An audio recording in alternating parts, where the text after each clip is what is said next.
try this again. We'd like to welcome everyone this evening to Mapleton City Council meeting on Wednesday, April 13th, 2022. We'll begin with an invocation by Councilman Garrett and led in the Pledge of Allegiance by Councilmember Jones. Our dear Father in heaven, we come before thee this evening grateful for the chance that we have to meet as a city and city leaders. We're grateful for this community that we live in, for the many wonderful community members that we have honor to rub shoulders with. We're grateful for thy guidance in our lives and in this running of the city. And we pray that thou will continue to guide us and direct us in our discussions tonight on these items. Bless us with health and strength and guidance in the rest of our week. We pray for these things now in the name of Jesus Christ. Amen. Amen. Please join me in the Pledge of Allegiance. I pledge allegiance to the flag of the United States of America and to the republic for which it stands, one nation, under God, indivisible, with liberty and justice for all.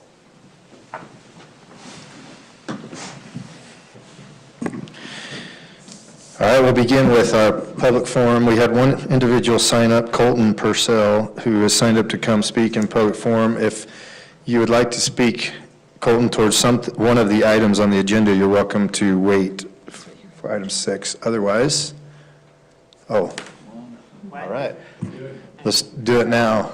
You got that other microphone, Camille? All right. I want them to be able to see you. Can you go Okay, like yeah, right right here? here. Yes. Thanks. So, first of all, I just want to thank you guys for putting a lot of effort into the research for this. I did hear about that, and I was like, I appreciate it very greatly that you were all working to figure this kind of thing out. And again, I know that it can be hard to look into this kind of thing. They make it very difficult over there to do anything about it, so I really appreciate it. But basically, what I'm wanting from this is so paratransit, the UTA service that I utilize only comes to a gas station. It's the Holiday one on, I think, 1042. Right up Yes, here, yeah. that one. Thank you. Yeah, it was like, it comes there and it's a significant distance away from my home. And a big point of the service is so that it can come up to the curb of your house and pick you up that way. So usually I have to walk down there, and it's a bit of a ways to walk, obviously. And my goal with that is to make sure that it can come into Mapleton, not just for me, but for other members of the disabled community around here. Because I know I'm probably not the only one that wants that kind of independence.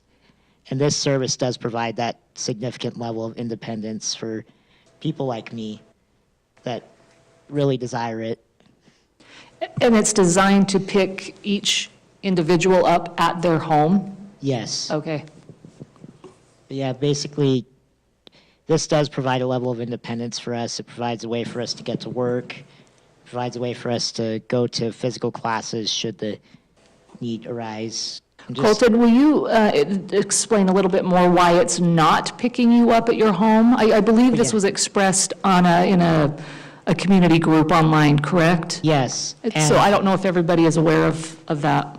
Well, it won't pick me up from my home right now because Mapleton is outside of the service area. What my goal is to extend the service area into Mapleton. And what needs to happen in order for it to be extended here? How can the city help with that? I called them up about that, and they actually said it was up to you guys. I had to discuss it and address the problem, or address the issue with you. And that's why I'm here. I'm here to find out what exactly needs to happen. And it really helps that you guys were doing research on this. So Corey has already spoken to a series of people. If you want to give us some updates, that'd be great. Yeah, good. We've talked with MAG. We've talked with a little bit with the UTA, I know, Stephen, you've reached out. Did you hear any more from them yet? No, I missed a call from him today when I was in another meeting, so I've got another phone call in with the director of the paratransit with UTA. So hopefully I'll catch him tomorrow. We've been doing a little research with United Way as well, so there's 3 groups we're working with. MAG's been the one that's given us probably the most information. We're interested to see what comes of Stephen's conversation too. So what we'll do is then I'll keep in contact with you. Who's been the main person you've talked to? It's just been mainly the paratransit number, and I contacted customer concerns about it to ask them what was going on. But Okay. basically, I know this isn't a service many people are aware of, but I think it's an important one, though. yes. Corey, in our meetings discussing this prior to this I don't think I asked this question, but is this the first time that, since you've been here, this has been brought up from a resident? Or That do you I'm know- aware of, you. Paratransit, yes. For paratransit, yes, okay. We do have those few programs, you'll see those Meals on Wheels, I know Yeah. you just went out and about recently with that, but yeah, this one, I'm definitely, we'll do our homework with it and stay in contact with you. I'll reach out to you tomorrow, we can talk, and then let's see, Stephen, what comes of your conversation as well. It seems that MAG would have one of the biggest connections with it, with the other services they provide, like Meals on Wheels and different things like that, and have a It sounds drag like with it's going to be mainly tied in with with paratransit. So there's 2. There's Utah Valley Utah Valley Paratransit, and then, United and then, Way, and then UTA. yeah, and United Way and Utah Valley Paratransit, I think, are connected.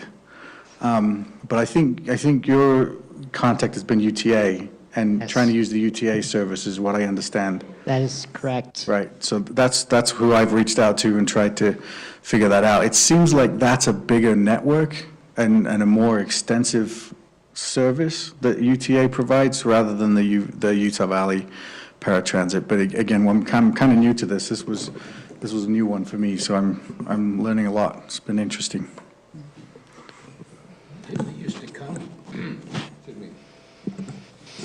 Didn't it used to come back when UTA came to the city?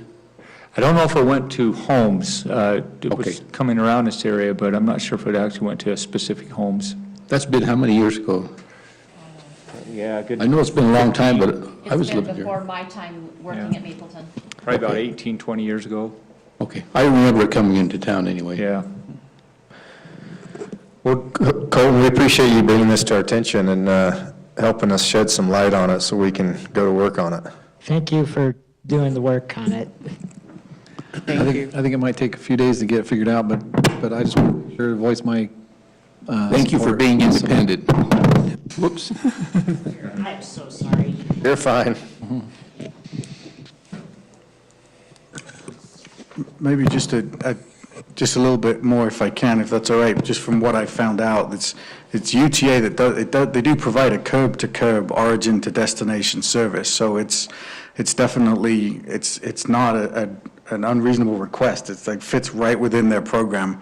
And I think if all it takes is the city to say, hey, we want this here, then I think that's going to be a pretty simple solution. It's just, got to stop playing phone tag. That's what we're hoping for. MAG's acting like there's some red tape, and we're just researching that. That's what I hope. Yeah, I hope and that's the impression I'm getting from UTA.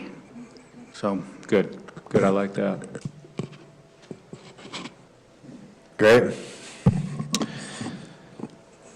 All right, Corey, we'll let you keep running with that one, and Stephen, and look for some feedback from you soon. Thanks for doing that.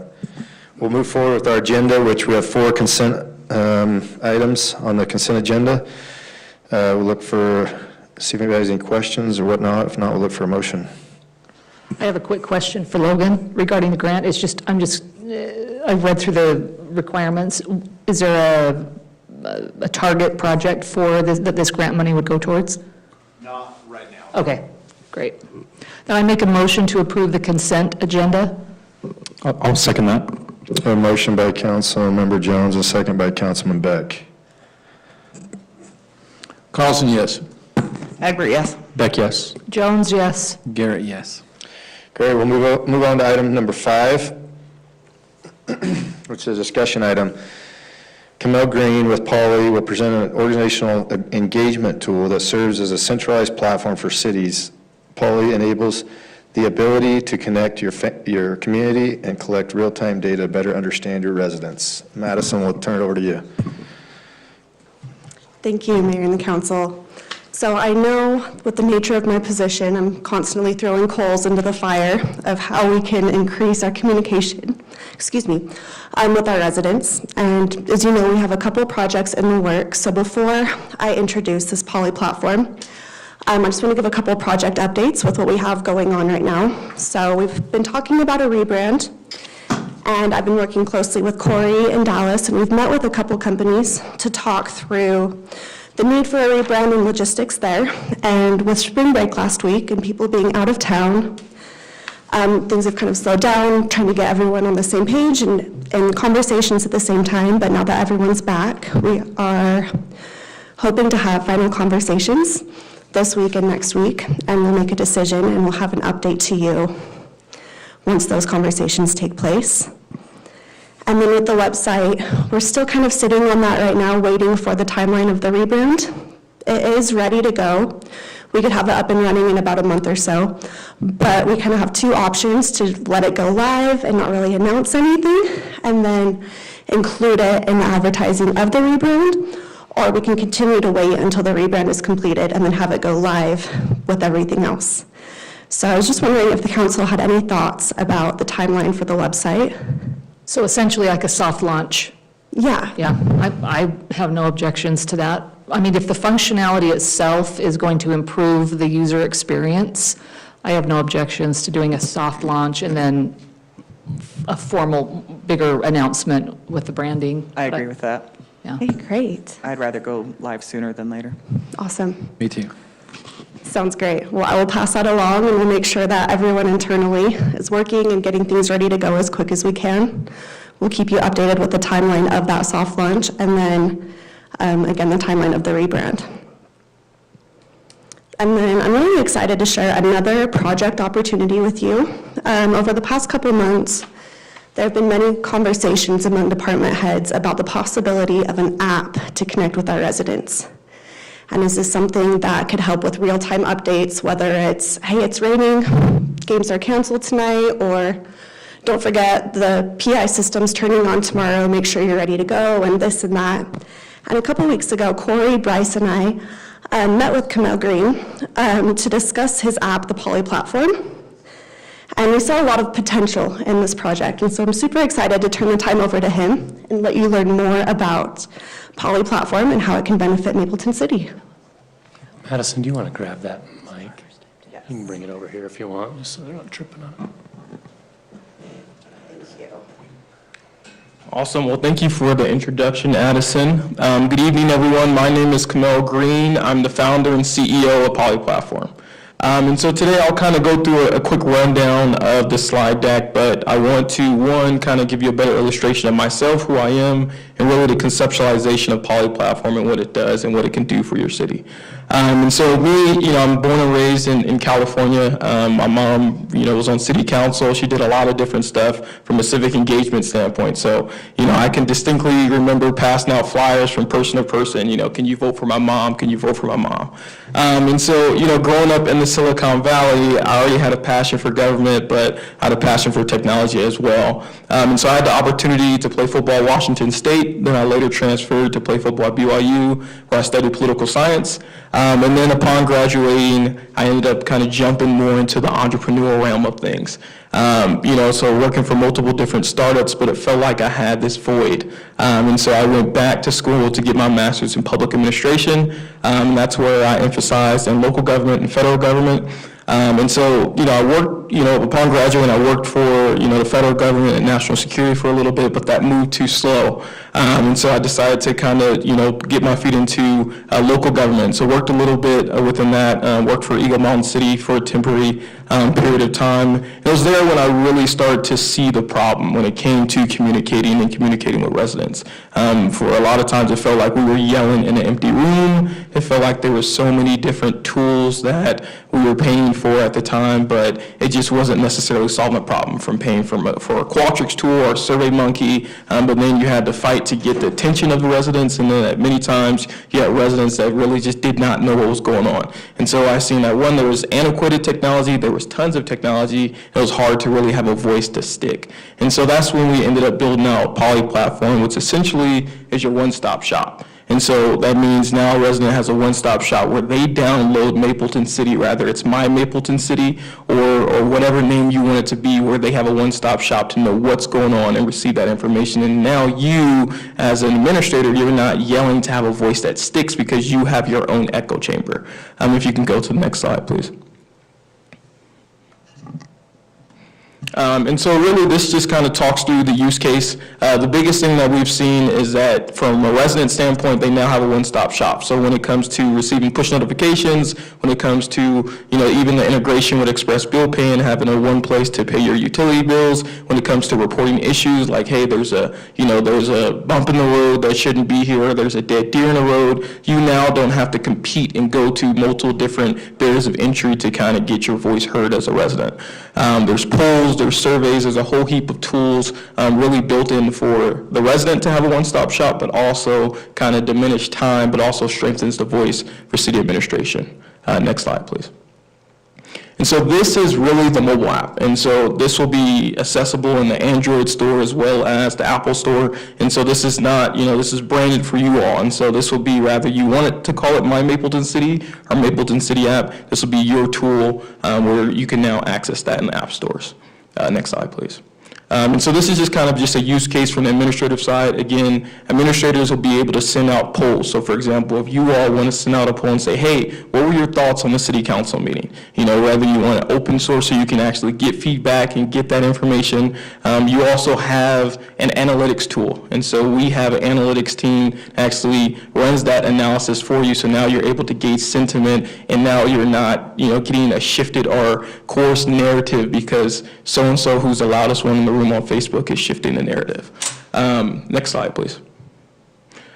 And so this is more over the city resident view. And so if you're a resident, you now have a one-stop shop. You can go in, you can see the activities and events that are going on. You can subscribe to different information. This is a tool that's not just even from a public information, our communications officer standpoint. This is for, recreation or for multiple different departments. It's a platform that's cross-functional. So now different segment groups can touch on it. And so it's really demographically representative in that facet. Next slide, please.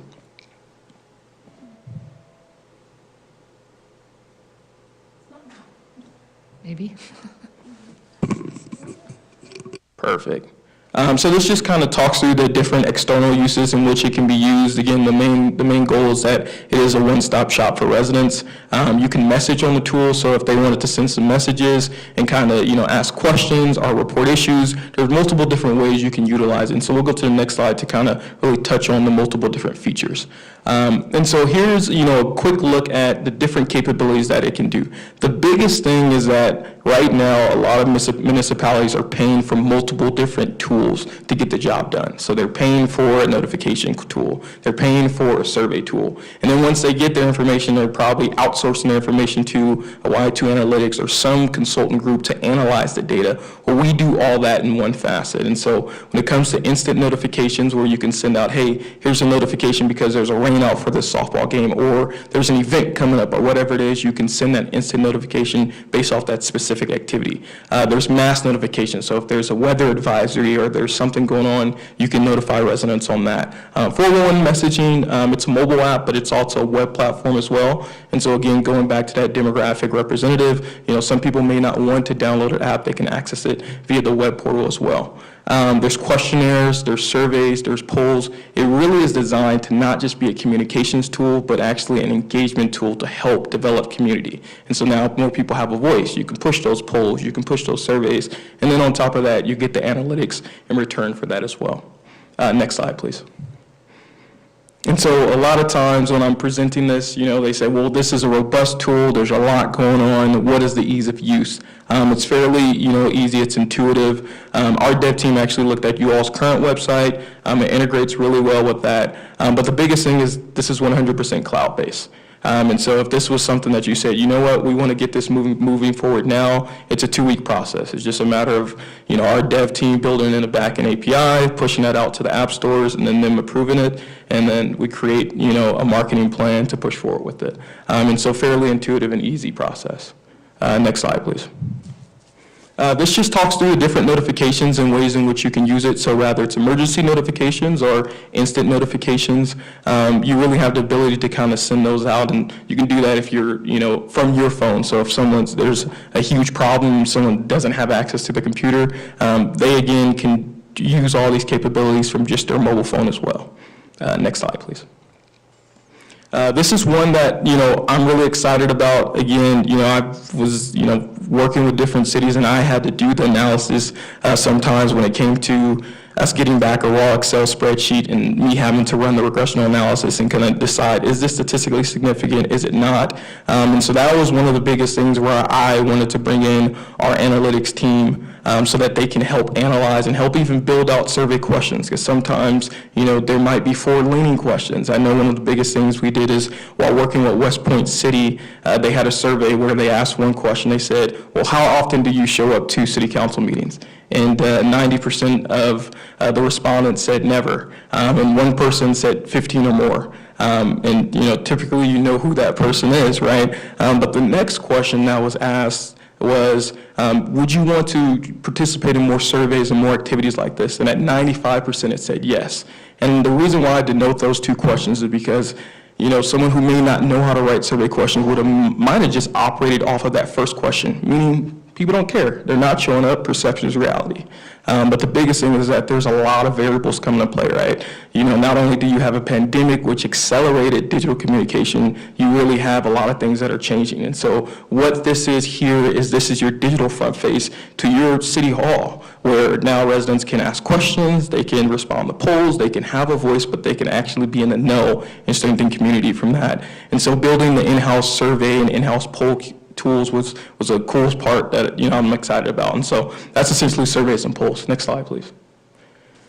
I won't go too much into analytics. Again, the biggest thing is that you have your own in-house survey and analytics capabilities. You can do ad hoc polls. And so again, if you wanted to say, how was a city council meeting? You can get, open question response from it. You can really gauge the sentiment. So really excited about that.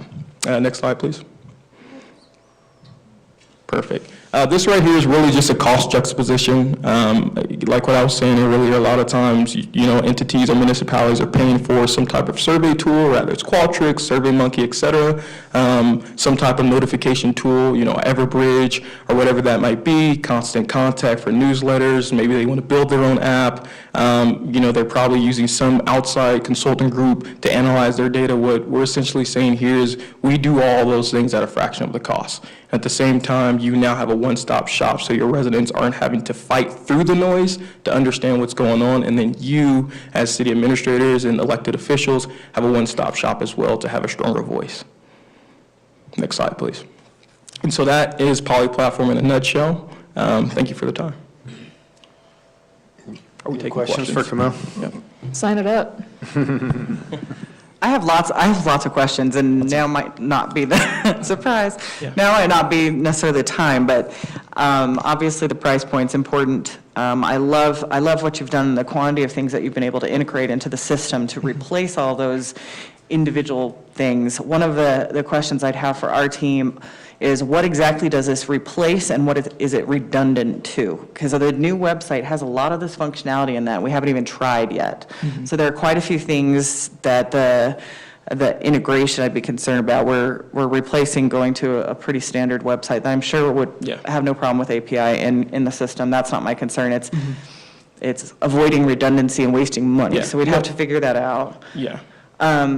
I'm interested in how single sign-on might look like when we're looking at our city's payments, our Parks and Rec portal, other portals we might have. So that's more detailed than we need to today. I was interested actually in what powers the analytics, and so I was able to read through your slide, but I'm really intrigued with that actually. As somebody who's a Qualtrics background, I'm thrilled to hear that. Yeah. And I saw the conjoint analysis and the weight, and there's some really significant things we can pull from that. So I love that. I'm wondering if you have any data on case use or adoption rates from other clients you're working with and references we could speak to, because on the surface, it looks phenomenal, other than digging into the details of what where our redundancy or duplicity might be. I'd love to hear other cities' experiences and talk to them about it. And then the question for staff would be, in addition to updating website, what integrations would there be that would be automatically populated through an API in your app/site that would reduce the effort of our staff having to do things twice? So I'd want to understand, I don't want to duplicate our staff effort. We don't have a lot anyway. So they're fairly detailed questions to dig into there, but I think what you've presented is something that's valuable. We've heard from others that have similar engagement apps before. Yours is the most comprehensive and sophisticated and data-driven, and I'm really excited about that. So. Well, I appreciate it. I would just say, and I won't go to answer because you had tons of questions, but what I would say is the biggest thing is when you juxtapose an app to a website is a website has been around for years, right? And so the biggest thing with a website is that you still have to proactively go there. And so, it's not negating your website. What it is, though, is doing is that it's making it more accessible for your residents. It's putting everything into one place for your residents, which a website can't necessarily do. And so I'll just kind of leave that out there. That's great, and I think if it can be an extension of the website rather than replacement and/or, something else, then it's a way to get information quickly. That sounds great. The question I have is, how long has it been out, and has it been running, and do you have any cities near us or in state of Utah or whatever they're using it? No, for sure. So we've been out for 3 years. So the first year was really just testing, user testing, A/B test. So we've been in existence as far as working with cities for the past 2 years. So, from West Point City to Blandon City to Lehigh City to Nephi City. We just recently closed with Sandy. We just recently closed with Talent Hideout. I think Providence City we closed with. And so most of the cities are in Utah, and we're just now scaling out to Washington State and California. Oh, great. Yeah, so we'll get with some of them and see what their user experience has been, what it has done, for what the highlight. I think it'd be really helpful, we see what the highlights are for them, to see if that's, something that would be a big benefit to us and kind of get to learn more about it. And if there's a way to do a dry run on it of some sort, and kind of run through that, maybe we could have the staff download it at some point and kind of communicate that way through them and just kind of see how it looks from this side. It'd be cool. It's certainly worth looking into. I have a question. This might be really basic, but when it shows up on a phone, does it show up as Poly Platform or Mapleton City? 100% Mapleton City. Okay. And so it's yours, right? It's in the Google Play, it's in the App Store, it's your city, it's your own separate API on AWS. For most of the review, I'm in the Play Store right now, and most of the reviews, so when they leave a review, are they leaving it for their own city's app, and then it goes to the Poly Platform? Is that? So our initial cities was actually on Poly Platform. And so as we've kind of raised more capital and things like that, we now build out your own platform for you. And so what you'll see in the App Store is some of our earlier cities like West Point and Blanding are on those. And so now, no, it would be, imagine, going to type in My Mapleton City in the app, in the Android or Apple Store. And then when those reviews go, it's going to your own icon, your own Mapleton City. It's your app. Okay. Yeah. And then the last question or comment I had, I guess, is similar to what's been expressed before, but when you listed all the things that it does, that's a lot what a website does too. And so just, trying to figure out where the website stops and where the app, starts, just kind of figuring out how that meshes together. I think the only way it works is it's an extension of, so whether you do it on the app or the website, it ends up the same. That's the key. Ideally. If it didn't, then it'd be a mess, so. Yeah, and the biggest thing is, with notifications or things like that, you're not necessarily getting notification from your website, right? Or you're not able to kind of get onto the app or get pings from it or report an issue for it. And I don't know too much. I looked into it. I know you all are changing it. But that's the biggest thing, is that it's now a central hub opposed to a landing page. Yeah, that's cool. Camille, good job, man. Awesome. Thank you. And I read your background. I know you're an entrepreneur as well, so look forward to picking your brain on a few things. So awesome. Thank you. Okay, appreciate it. All right, we'll move on to item number 6, which was a public hearing item. It is consideration of an ordinance amending Mapleton City Code, Section 8040010 and 1884455 regarding residential lighting standards. Mr. Conroy. Thank you, Mr. Mayor, members of the council. This is an item we've talked about a couple of times. As you know, we've had, as sports courts have become more and more popular in town, we're getting more and more courts with floodlights that are illuminating not just the property itself, but spilling over into adjacent properties or creating issues there. And so, as you recall, we talked about this towards the end of last year just to see if the council was interested in adopting some standards, some lighting standards. And then we presented a draft in March to the council, which you reviewed, and then continued with a request for some additional changes. This is an example of kind of the floodlight, the issue that we're trying to look at and address. And so the new ordinance, or as amended based on the direction from council at the last meeting, would require new residential lighting to be shielded or directed downward. Lights would need to be, these recreational lights would need to be turned off at 10 p.m., and that was to mirror our disturbing the peace ordinance. And then lighting that unreasonably interferes with the use or enjoyment of adjacent property could be deemed a nuisance. And that was kind of the added point that we added based on the discussion last time, is if there's existing lights that came in before this ordinance was adopted, we could still look at it from a nuisance perspective and address it that way. There are a few exceptions in the ordinance that are outlined. We can talk about those, but those are the basic changes that have been made since our previous discussion. Be happy to discuss or answer any questions on this one. This being a public hearing item, we'll open it for public comment. If you have a comment regarding this item, you're welcome to come forward. And state your name, please. I'm Dave Broadbent. I'm the guy who shoots the lights at your house. Kellen did that, not me. I'll strangle him later. No, I'm just wondering, is there some sort of, like, on our lights, there's a thing that says 30 degrees or 50 degrees or something. And what we tried to do was shift ours from 30 down to 50, so it's pointing more down. I don't know if you've noticed, but it's only been a week or so.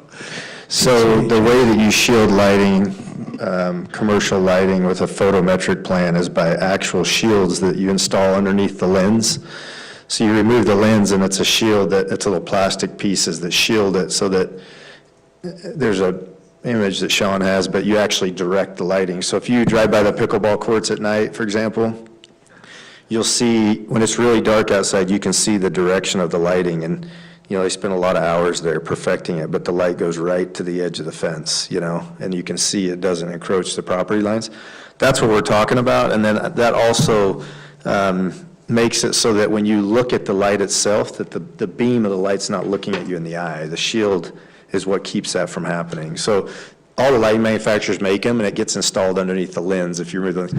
In fact, I asked Kellen about it, and he said they didn't have. He knows exactly what I'm talking about. He does?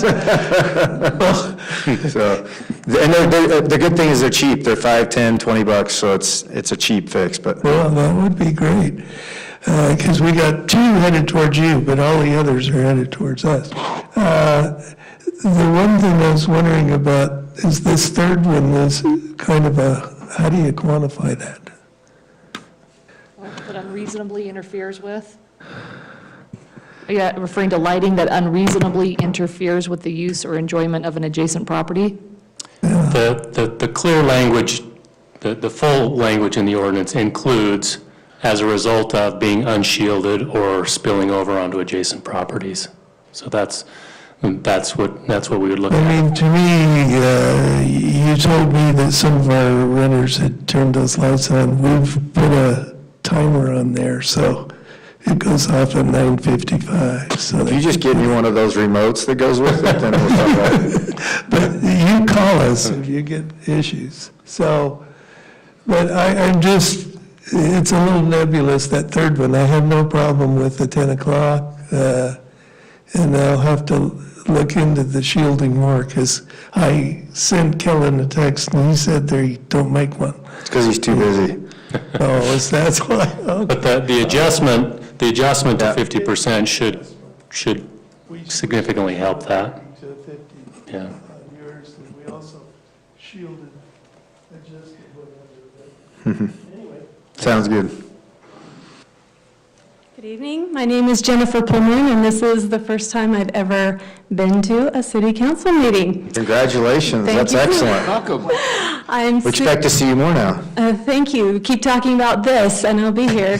I'm super passionate about any dark sky initiative, not just for human benefit or irritation, but for the animals and for just, I believe that the lights that we are using are light pollution, and I'd like to see that terminology used in the ordinances so that people understand that that they are creating pollution that interferes with wildlife and the natural beauty of the city.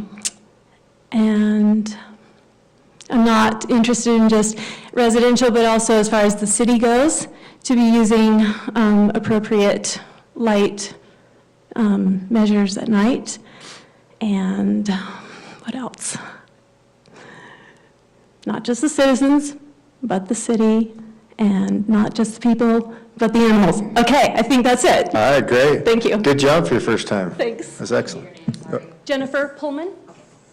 Thanks, Jennifer.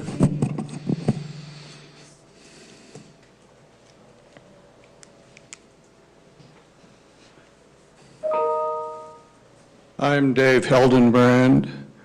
I am a Utah dark sky master naturalist. And I'll just second what Jennifer said and add that the sky that we have in this state has an international reputation. And every time a stadium goes up or something else, and of course those have lots of additional regulations, that is detrimental to the sky for 50, 75 miles sometimes. I work as an astronomer down at Cedar Breaks, and I've observed in the last 5 years what used to be a little bit of sky glow from St. George and a little bit from Cedar City is now brighter every year, and that beautiful sky where you can go on half the nights in the summer and see a bright Milky Way is slowly fading out. And it's having an impact on bird migration and lots of other things as well. So it's really something that we need to start thinking about in kind of a regional way, in addition to the light trespass that you might get from your neighbors and so on. Thanks. All right, thanks, Dave.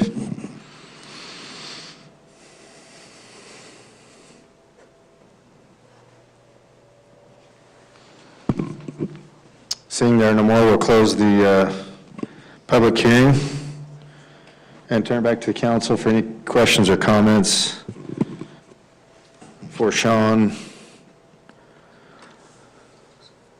Well, okay, I won't turn on right now. Oh, I killed it. I'll just be loud. Depends on what you said. That's right. Camille turned me off. Maybe it's unplugged under there. It's unplugged. Okay, I love that we're discussing this. I love that we had pro-light ordinance residents show up. That brings great joy to my soul. We've had a lot about dark sky actually going on in the state this week, and the governor's been promoting the Dark Sky Initiative. So I think this is really appropriate and timely for us, especially as we grow.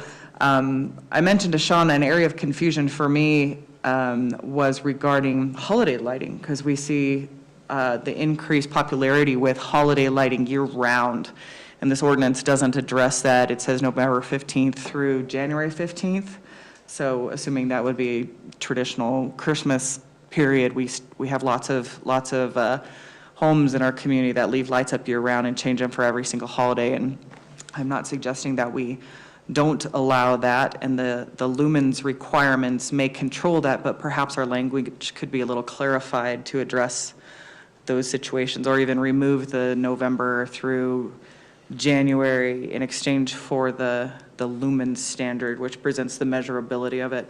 I appreciate this has moved under the auspices of nuisance, because that increases the enforceability of it, I think. So, but I'm not exactly sure what to do with year-round holiday lighting. So I don't know the right answer, so I kind of bring that up here.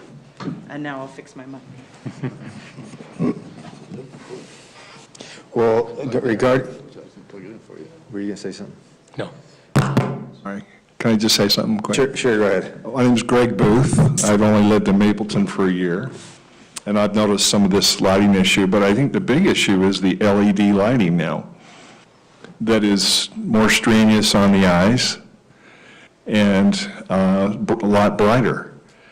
And a lot of people are using those on their houses and trees and for all kinds of decorative lighting.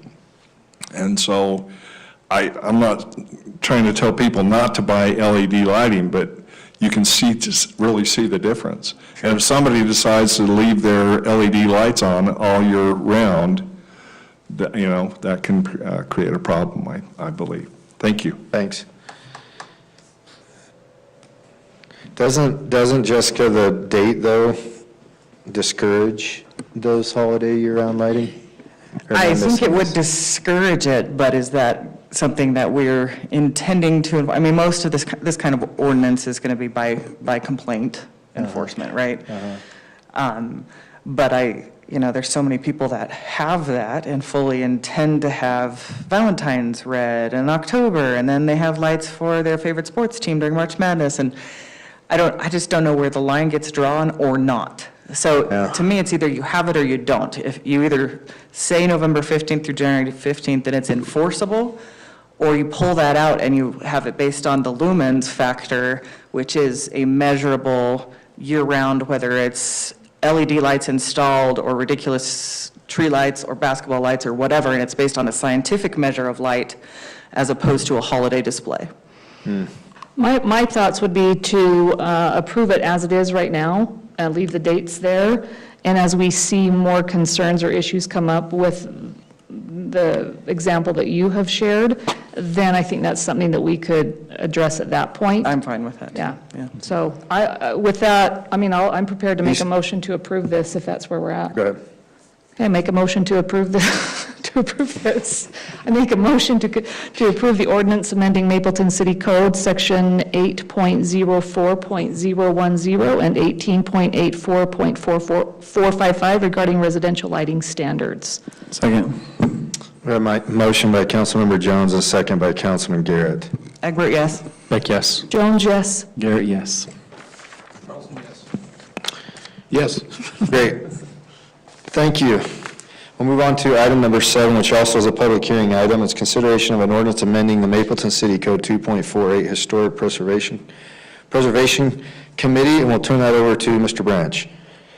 Mayor and council, first off, shout out to our historic committee and all the things that they've done especially these last few years. But it's so cool at night as I leave work to drive down Main Street and see what they've done, and just can't thank them enough for all of their work and efforts and wanting to protect our historic resources that we have here. The committee has reached out to Councilmember Jones and myself as far as wanting to make some amendments to the current code. I'll hit on a couple of these with the bullets here, but the committee is proposing to be known as the Town Square Executive Committee. The committee would be appointed by the mayor with the consent of the city council, so obviously they'd have to come before you for that final approval. The committee would consist of a chairman, a vice chair, and a secretary/treasurer. And then they would be under the direction of the city council liaison, and we'll talk about that a little bit in more detail in a moment. Their appointment would be for a period of 3 years, and the committee may appoint volunteers to help effectively carry forward the purpose of preserving Mapleton's history. With that said, I had a couple council members reach out to me at the end of today and with a couple of topics that they would like to discuss, and certainly them are valid and good insight, so I'd like to go over those a little bit. First topic was the name executive committee. Would it be better served if we call it an advisory committee instead of executive? Any thoughts on that? What is the concern around executive committee? I don't know who made that. I did. We don't have any, that's never been something we've historically used, and often executive committee implies a level of authority that I don't know does or does not. Perhaps this is, to clarify, this is the committee as a whole. This is the executive committee of the committee of the whole. So this is simply the leadership of the Historic Town Square Committee that may have 50 people that are members of. These are the decision-making leaders of the Town Square Committee. I didn't see that, and maybe there's other ordinance content wrapping that, but that's a helpful clarification. But I didn't interpret it like that, so there might be an opportunity to look at that Yeah, also. that's how I understood it, was that there was a committee and then an executive committee that was leadership. And that's what we would, the liaison piece is the city would interface with the executive committee directly. And then that executive committee, as pointed out in this last bullet point, they may appoint volunteers to help carry forward the purposes of of preserving the history, which refers to that committee of the whole. And that committee could come and go a little bit. That, for example, Yeah. if they need a committee to help with pictures or photos, they could be there for. Could be 8, very 10 months. fluid over time, yeah. Is this replacing the Historical Society? And Yes. we're formalizing the structure differently? Yep. Okay, so that will be eliminated. Yep. One note to that, I did take a look at our other codes with committees, and we are calling them advisory and no, so this one does have a little bit of a tweak, but it's making sense what you're saying is why you used why the proposal was for the term executive. Yeah, I like the term, even though I'm open to if there's better terms out there, but I like the difference between to me, an advisory committee is a committee created to advise a bigger body of some specialized subject matter. Like an ad hoc And kind of a thing. kind of a thing, yeah, and almost temporary, but an executive committee is just like we explained, it's a smaller leadership group of a bigger committee. Yeah. Which And is, that's consistent with the intent. Yeah. which is under the direction of the city council liaison. So hopefully that's enough to not give them authority above. I mean, if it's not clear, I mean, we can include a reference to something referring to a larger committee, but this would be just simply the leadership committee advising the more fluid committee of the whole, yeah. Is there another, I guess, form of description of what the committee is? Not just the executive committee, but, all 50 people? Or do they just, is it just, this is it, and they just make it up as they go? That's correct, as needed, as they are working on particular projects. They might, for example, Pioneer Day is coming up. They're talking and putting a committee together for that to help with their projects. I thought so, I just wanted to make sure that was. Yeah, the name change simply replaces, as Jessica mentioned, the existing historical society. And as April Clausen, the current president, could explain, there is a need for ongoing people that would be ongoing in the committee to do ongoing roles such as, scanning or photos or other documentation. And then there's the one-off event here and there that needs people that might want to just volunteer for one single event. So is there additional language? Because it definitely replaces Historic Preservation Committee as the executive committee. So again, the language I'm interpreting, I'm fine if what you're saying is it's the executive committee of another. And we can make whatever. a reference of that So to that am I, effect. is there information I didn't get? They're or we're not. clear? The only language that gets to that is that in that .070 where it says the town square executive committee may appoint volunteers to help effectively carry forward the purposes of preserving Mapleton's history. So that's as close as So you we get. need to create, in 2.48.010, is there's created a committee to be known and designated the Town Square Committee to include the Town Square Executive Committee. So we're establishing the larger body and the smaller body, which is the governing body. Yeah, we can That's clarify actually the that. foundation of a lot of my questions, was like, whoa, these 3 people have a lot of authority. Yeah. So, Ultimately, they will have the authority, right? The rest of the committee members are just members, but that's good clarification. well, and I have other Yeah. comments that I'm sure Corey will get to, is there's, Corey, I'll just punt it Okay. back to you.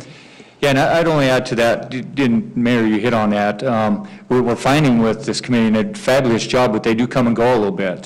They come, volunteer, help with the photos, and then, on to the busyness of their life. And so that's kind of what's been a little bit difficult, why we've kind of been more broad of just saying, that as needed, we'll form these different committees to help with different projects. So can we add that then?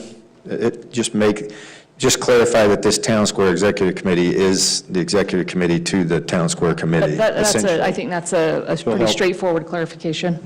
Okay.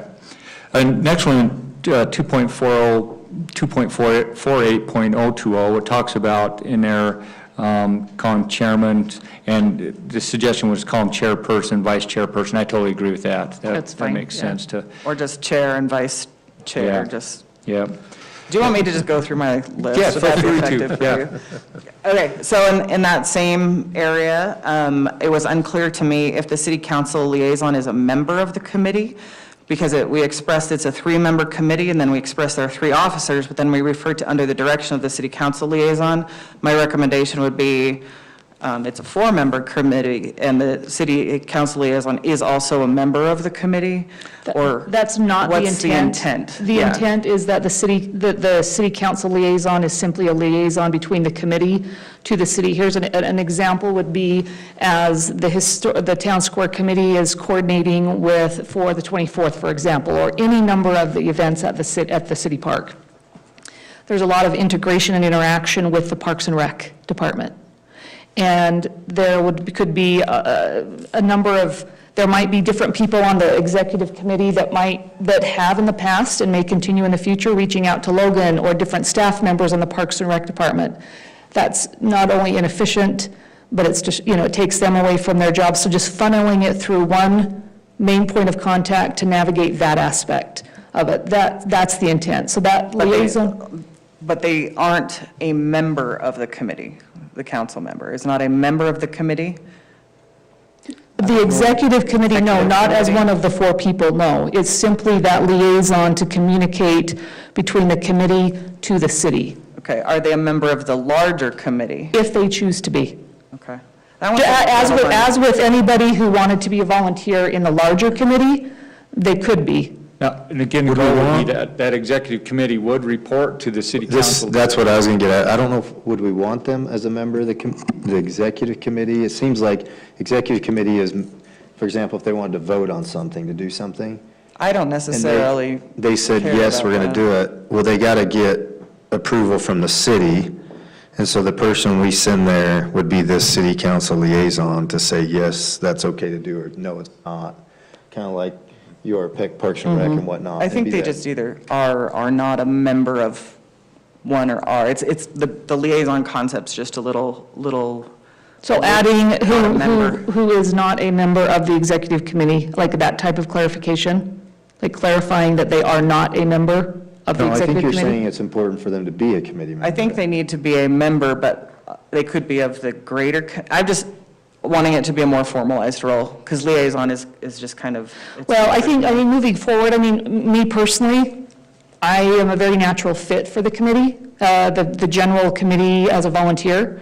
But moving forward, I think a person in this position might simply not really care as much as I care about historical things, and they're okay being a liaison.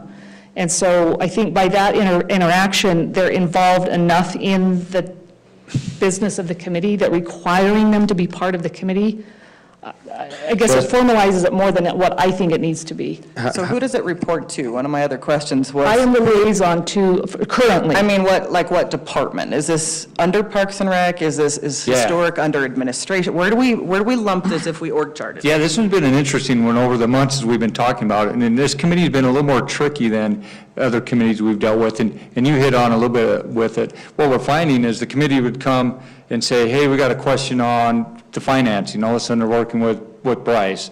Another time, they're working with Camille, and then all of a sudden, they're over with Logan. So they're needing all of the departments, and the challenge is Camille was going to a meeting and realized, no, it needs to be Logan to this meeting, and vice versa. So the city council liaison, our goal is that the committee would work with the liaison. Liaison would then determine, okay, we'll get you and let me get the Parks Department to help you with this part of the project, or let me get administration to help with this side. Whereas in other committees, it's usually pretty simple. It's like, all right, your Parks Committee, you report to your Parks and Rec Director. Anyway, hopefully that answers it. That's where I- Stops with you. In that case, the buck stops with you, Corey. What I came to it with is that there's assignments to every city council member holds certain assignments, so they're appointed to those committees or organizations or so forth. Yeah, that's And what I I was guess we thinking with could the go, membership. I guess we could go through every one of them, and that's what the city council member is a liaison. And so the wording, I think, is appropriate, and city council members have certain responsibilities. They're not necessarily on a committee or part of the committee. They're just there as a representation of the city, I believe. So I think that's how, after Corey explaining that and us having these conversations, it came down to, we just need a city council member that's essentially a liaison, call them whatever you want, but shows up to their meetings, supports them, gets stuff for them from the city, feedback to the city, just like Reed would with South Utah Valley, just like, you know. Yeah, Casey does with Casey would with Parks and NYCC, Rec. but you're not like an advisor on NYCC, for Yeah. example.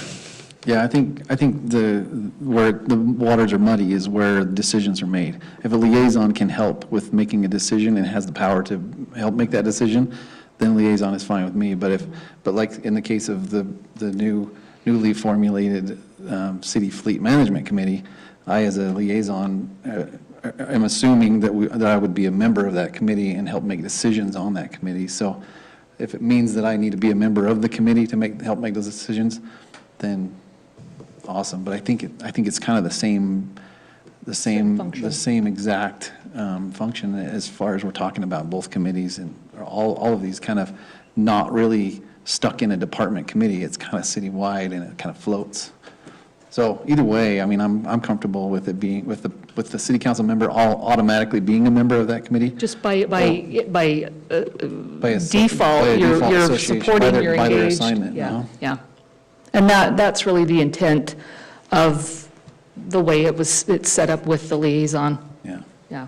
To one point of this, and I don't want to jump too far ahead, but in the financing part in 080, where it talks about the budget, we'd put that they'd submit to the council, and the suggestion would to change that they'd submit to the city administrator by March 1st. So that would help in the financing side, that they would know that they're working with the city administrator on that topic. But The other feedback I had was in 2.48050, it talks about history preservation, and there's quite a lot of opportunity for obligating the city to things there, especially where it talks about the committee, this executive committee shall have authority to cooperate with other governmental and historical agencies, church and civic groups, or private individuals in the advancement of history preservation.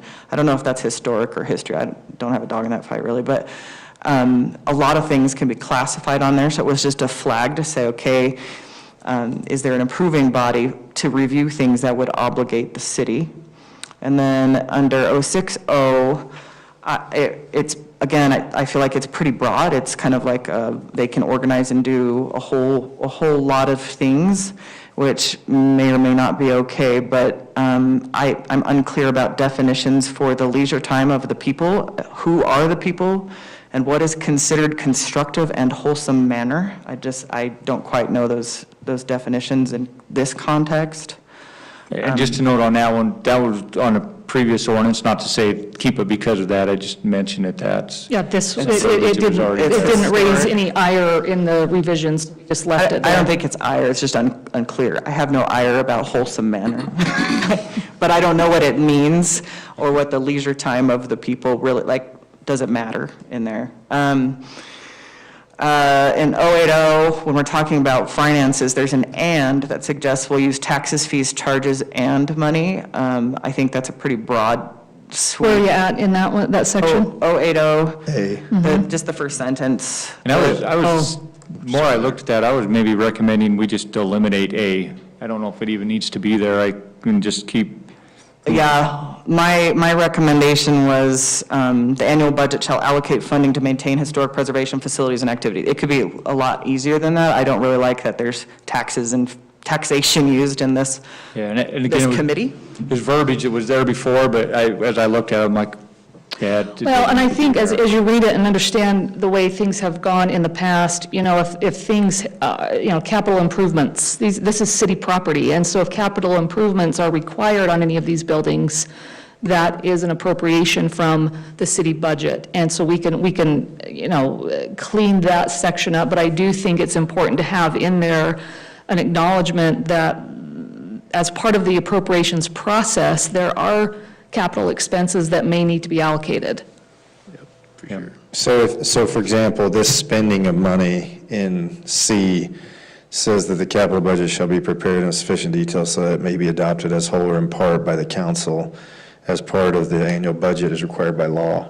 So if we give the historic executive committee a budget and we agree to it, do we then allow the city council liaison to make sure they spend it toward those items? I mean, they're going to turn the receipts in and you're going to see it from the city anyway, but once the council approves $10,000 to be spent there, then we're not going to be following them around. Whoever the liaison is there is going to.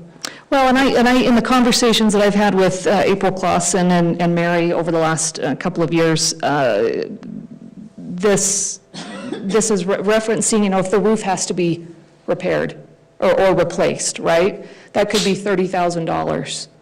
If a tree falls on it and it has to be reconstructed, that's not suggesting that there has to be an ongoing allocation of X amount of dollars every single year for miscellaneous expenses, but knowing in ongoing proper maintenance of the buildings, we can anticipate that in the next year or so forth, we might need to make this improvement. And so we need to work on allocation of X amount of dollars. That's the intent around it. And so if that's, this isn't intent to have an ongoing line item in the budget for widgets and things. Something they're coming for approval for. Yeah.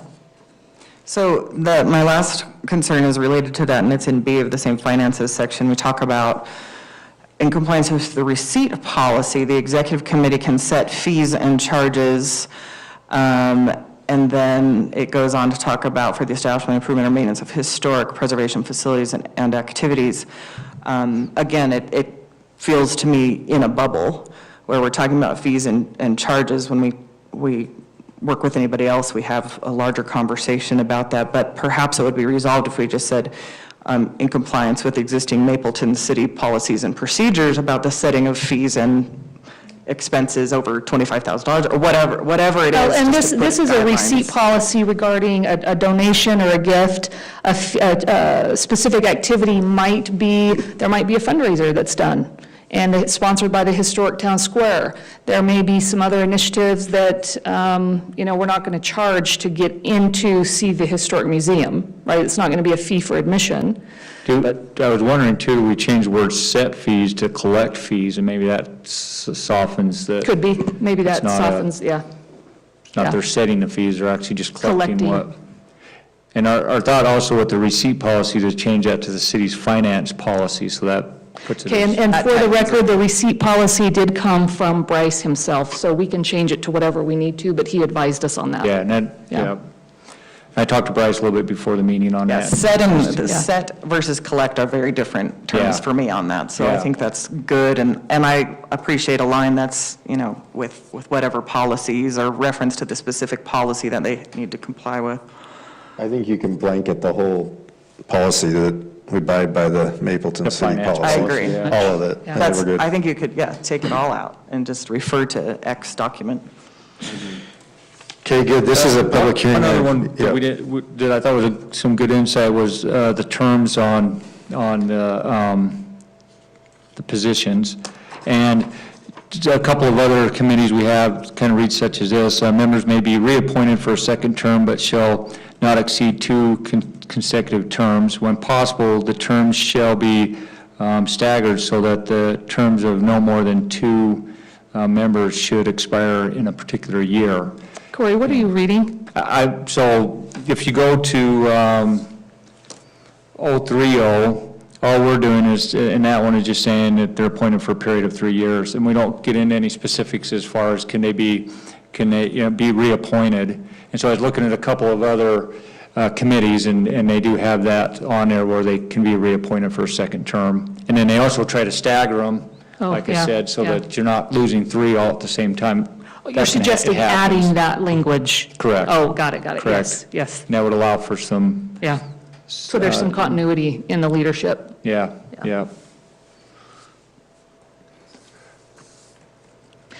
This is a public hearing item. Let's open it for public comment. If you have something you'd like to say regarding this, come forward. You don't have to say anything, April, if you don't want to.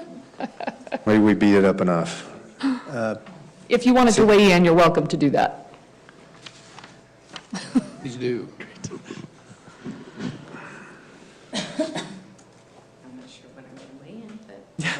Hello, April Clausen. Do you need my address? No. Okay. So a couple questions on this that I have. As far as the liaison goes, so our constant questions, Corey brought up the fact that we need to talk to Logan or whatever, we're only going to her? Is that where I'm reading this? Because we have a lot of questions a lot of times, so you're going to be really busy. Okay, no, and as we have talked about it internally, I said, let's do it. Let's see how it works out. Okay. Yeah, we can work that out. Our key is, we're hoping that as we move forward with this, that council liaison has some excitement for this committee, and then therefore they will be there and helping you and being a part of that, where staff gets kind of, got a lot of different assignments going and is busy. So we're fearful that if our parks director can't be there because he's over at soccer games that particular night you're having a meeting, that liaison can help address some of those topics, and you're not feeling like, oh, I can't get any answers on that. Okay, So all right. we'll definitely be there for you. There's no doubt, when you got questions for parks, we'll be there. When you got questions for administration, we'll be there. But that's where that council liaison can help with that and say, yeah, let's get in contact with administration and get that part figured out. So we're definitely going to be a big part of it. All right. We just don't want to bother you guys too much because we know you're busy, but if you don't want us going to particular people individually, you need to let us know. We'll work through a process, you and I will, to establish a good process flow for the questions, for the number of questions that you have ongoing for different things. So we'll work out a process that hopefully can be, when I'm not here, can be continued on with whoever else is the liaison. So Okay. I think we can. The other work that question I out. had was on the budget. So in the past, we did get a line item budget and we got so much every year. Are you guys not going to be doing that anymore? Or are you only wanting approval when we have like Okay, then the I- tree that okay, falls then- on the then roof? Then I misspoke, April, so I thought, I knew that there has been some line items in the last few years with the reconstruction, with the grant money and so forth. Mm-hmm. So has there been a line item prior to that time? Yes. There's like 4 different lines. Okay, then I Yes. totally misspoke. Those remain. Yeah. Okay. Yeah, yep. I stand corrected. It's all right. All right, anything else? Okay. We'll be back to talk through in the next meeting or so, where we will approve the executive committee, and we'll talk through the involvement for volunteers in the youth committee that we've discussed, so. And also to April's comment, in fairness to my staff, they're more than willing to be, Logan mentioned to me today, and Camille as well, both saying, hey, I'll be the one if you want it to be our department. So it's in no way, shape, or form are we trying to pass this on. We're just trying to see what can help your committee get with the right groups and not feel like, oh, who do I need to talk to this week?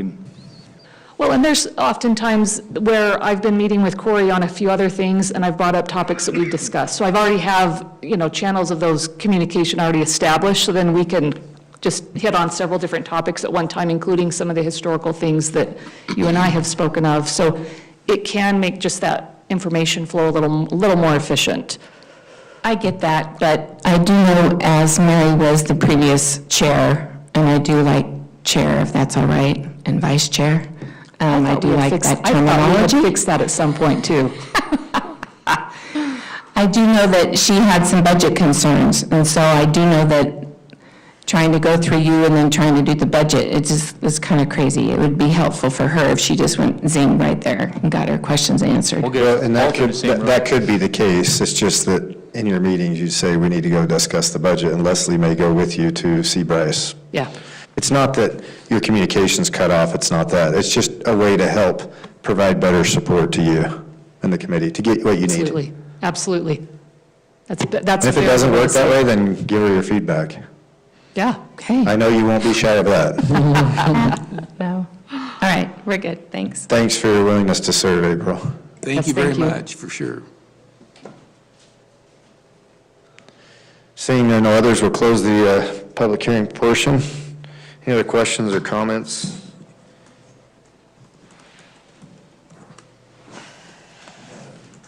I've got a question or comment, that's Oh, okay, never mind, we got one more. Just one more real fast. And I apologize because it goes back to the lighting, if I could do that real fast too. Okay, say your name. My name is Matt Williams. I just have to go back to that picture because I took that picture of the ordinances. But it says require new lighting to be shielded. Is that like previous lighting too? What is new lighting? I wasn't sure I understood that. Well, the ordinance is just going forward, but then there's a clause in there to go back on the existing lighting if it is a nuisance. Okay. So that's all it is. And So the new commu- lighting to be approved, so if you submit to put new lighting up to the city, then it will be bound by this ordinance. Okay. And then communicating any kind of nuisance, what's the best way to communicate that? The best way, I'm going to give you Stephen Lord's personal address. What's he gonna do, send me a letter? Wants my cell phone number. Citizen reporter. Yeah, there's an app called Citizen Reporter. Okay. If you download that, you can put it in, it tracks the date you put it in, the time, all of that, and that way we can see when it was posted, and it gives a location and all that. Great. Citizen Reporter. Yeah, it's on the website. That's on the all. Thanks. homepage. Yeah, you're welcome, thank you. All right, any other questions on item number 7?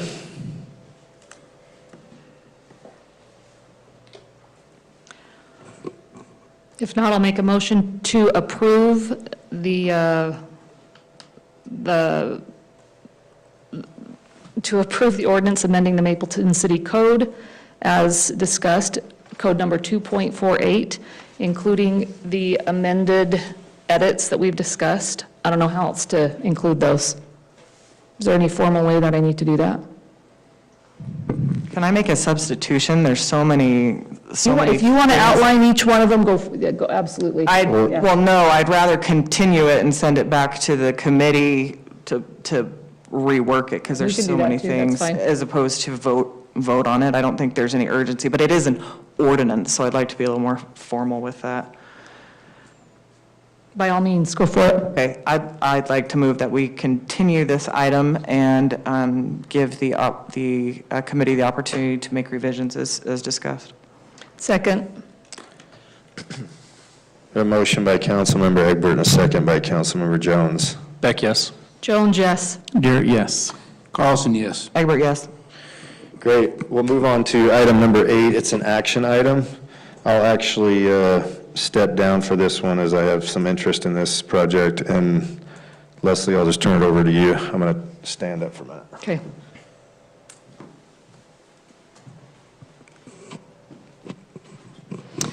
Okay, this action item is, we're considering a resolution approving a preliminary plat for a 4-lot subdivision in the GC1 and Industrial I and M1 zones located at approximately 2450 South Highway 89.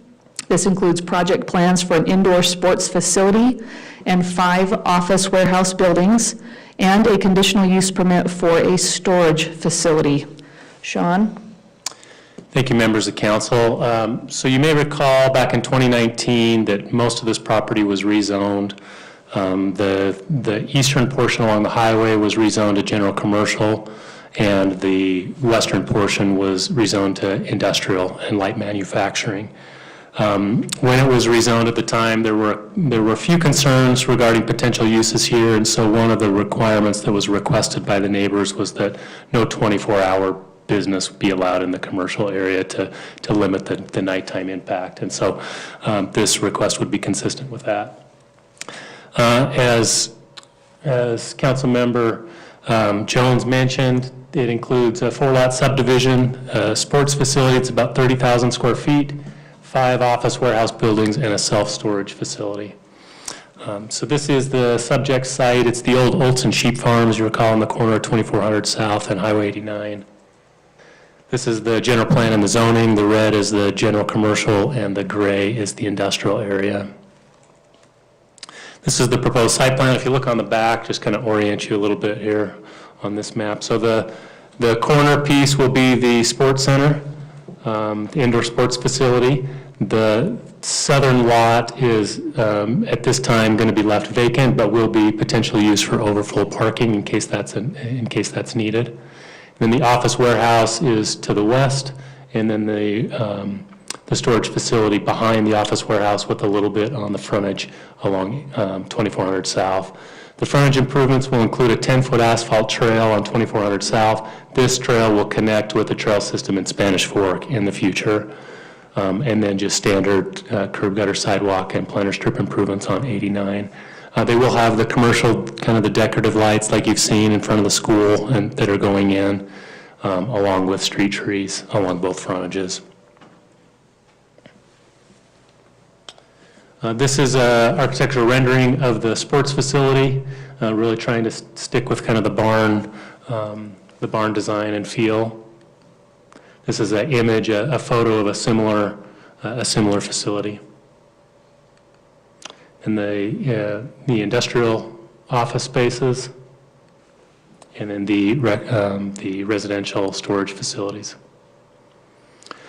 These applications are considered administrative in nature, meaning that these are not public hearings, and what the responsibility of the council is just to ensure that they're consistent with adopted codes and standards.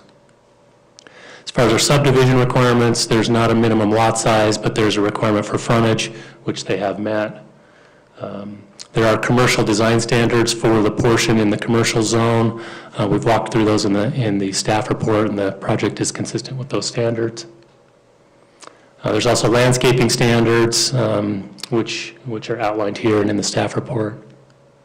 And then the storage units are considered a conditional use permit, so we've outlined the conditions in the report and how the application has complied with those standards. With that, staff is recommending approval of the applications with the special conditions that are attached to the staff report. Be happy to answer any questions on this. One of the concerns brought up by one of the neighbors in there was traffic and parking, more about the parking on the highway. Will there be signs posted, or what do you think we need to do with that? Yeah, we've got a condition that requires that they cannot have parking on the highway. At the Planning Commission meeting, the applicant suggested that they would put in some no parking signs. We'll probably regroup on that with the city engineer and with UDOT, being UDOT is, I'm assuming they don't allow parking on the highway as it is, but we'll address how that is best implemented. And I don't know if we need to do this, but we might want to look into both sides of the highway, because it'll be... So you have people running across the street. Yeah, I could see that happening. Yeah. Okay. Is there an exit from that on to Highway 89? It's not marked, but it looks like maybe it's drawn. This will be a one-way in, one-way out, coming for the rec facility, so come in and out, or vice versa. This is the one entrance. Is it, oh, so that's been approved by DOT? Yeah. Yes. Okay. I also had a question on the corner storage units. I don't know if they have access, do they have roofs over them? Will that be a four-walled area that will blow dirt and stuff in, there's no access, or do you know how they? On the facility themselves? Like that one, and that one, and that one, and that one. On those, all the corner pieces that don't have. I would assume that those would be combined spaces. The applicant can speak to I'm that. just afraid of, you know, if there's no roof over there, it'll just be a no man's land full of garbage or something. Be a great rental, you couldn't use it? Yeah. Yeah, it's a good question. For that corner, how narrow is that opening? Which one? On the southwest. They just said it'll be combined. It'll be combined. I'm with the assuming one that's a next to it. combined unit, but the, I'm assuming it would be. I guess like for a car to get through there, so these have to be a minimum of 16 feet. They exceed that based on our standards. So there's plenty of room to have vehicles come in and go through like a typical. Okay. Applicant is present if you've got questions. Yes, the applicant, Mr. Nelson, would you like to contribute? We can have the mayor leave the room if you'd like. Hi, thank you, council. My name is Russell Nelson, and I am here representing Lone Star Builders, but I do have some backup if needed, so. But yeah, thank you, Sean. We've worked a lot with him. This has been a great project. We're really excited about it, and we have done some back and forth just to make sure the parking works and the design works. We have addressed the parking on 89. That is definitely a reasonable idea for the other side as well. But yeah, we're definitely open to ideas to, if there's any questions or anything, we're happy to address that. So. This is just north of the Olson's home that burned, correct? In the log cabin? Yeah. Yeah. Right where the barn was, the sheep Yeah. barn. Yep. I guess one question for is that going to be overflow parking on the south end? Yeah. Right now, that is the plan to so there's not a lot of guidelines for parking for a rec center or for a sports facility. So we're kind of filling that out initially. We would like to develop that, obviously. We don't want to leave that just a vacant lot if that's what it is. If it's needed for parking, that's what we'll use it for. But initially, we'll build the rec center and the other facilities, and through the winter, spring, summer, we'll monitor the parking, see how that goes. And if possible, we would love to develop that as well in the future. And that what we would do there is still to be determined, but that's kind of the plan. Yeah. So. I like how it reads in the ordinance too, that if that section gets developed with something else, that the parking would have to be revisited at that time, right? Yeah. I don't have any questions. I'll make a motion if we're ready. I'll just add that I've talked with a lot of neighbors, and everyone's okay with the plans. There weren't any complaints. We're actually pretty happy with how it turned out, and we like the landscaping and the asphalt trail, and we think it's a lot better than what it could be. So, I think the design's fantastic. It's a great, So well done great on design. improvement. It's going to be a great thank you. improvement to our city. I think the kids are going to love it. Yeah, we're really excited about it. Well, I'll make a motion to approve the resolution with the special conditions outlined in the staff report. Second. Jones, yes. Garrett, yes. Carlson, yes. Egbert, yes. Beck, yes. The motion passes. The motion was made by Councilmember Egbert, seconded by Councilmember Garrett. You did it, right? Farron Garrett. And the motion passes. I figured the most proud person would be Casey with that design. Did that for you, Casey. There's a discount for the neighbors, right? We can go in. Free pass. All right, thank you. We'll move on to item number 9, which is consideration of a resolution authorizing the mayor to sign a social media policy, and we'll turn that over to Madison. All right, thanks, Mayor and Council. Can we go to the next slide, please? Madison, you can use this if you like. Oh, awesome. And just advance it.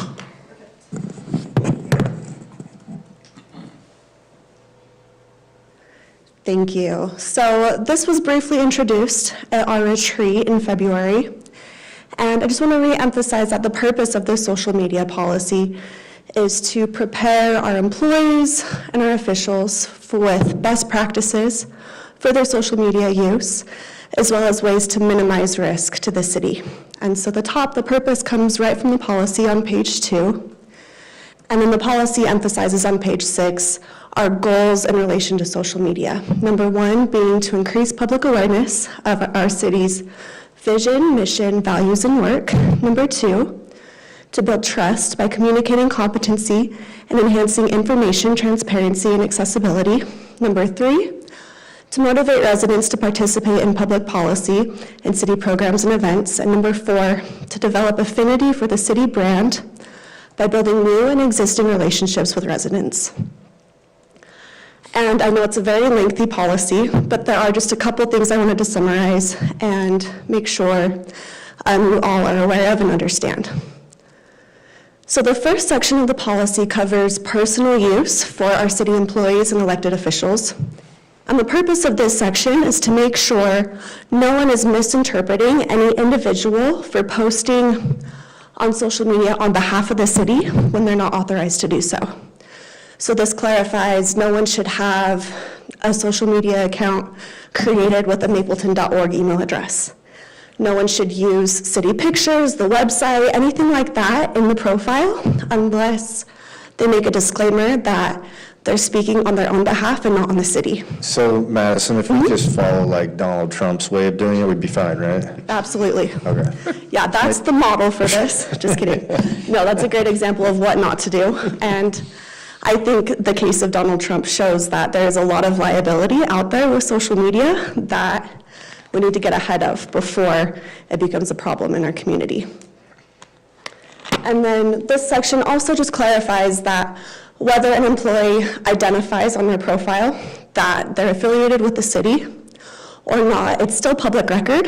And so any online activity can be tied back to this individual as an employee of the city. And so it can be used in civil proceedings, criminal trials, departmental investigations, anything like that. So just reminding people to be smart with our social media use and know that we represent the city on a variety of platforms and that we want to do so appropriately. The next section of the policy talks about our authorized accounts, and these are accounts that are created on behalf of the city, and they involve city business. And so these are more departmental accounts. Currently, we have our main at Mapleton City. We have our Parks and Rec, our police department, and our fire department. So those are our main authorized accounts, but I'm sure in the future there will be more. And this section of the policy just creates guidelines for the roles and responsibilities of me as the public information officer, as well as the authorized agents who are posting on these accounts consistently. It also talks about general use and best practices, tips for content creation, upholding the brand standards, the voice, different imaging guidelines and all of that. A policy and a structure for creating new social media accounts.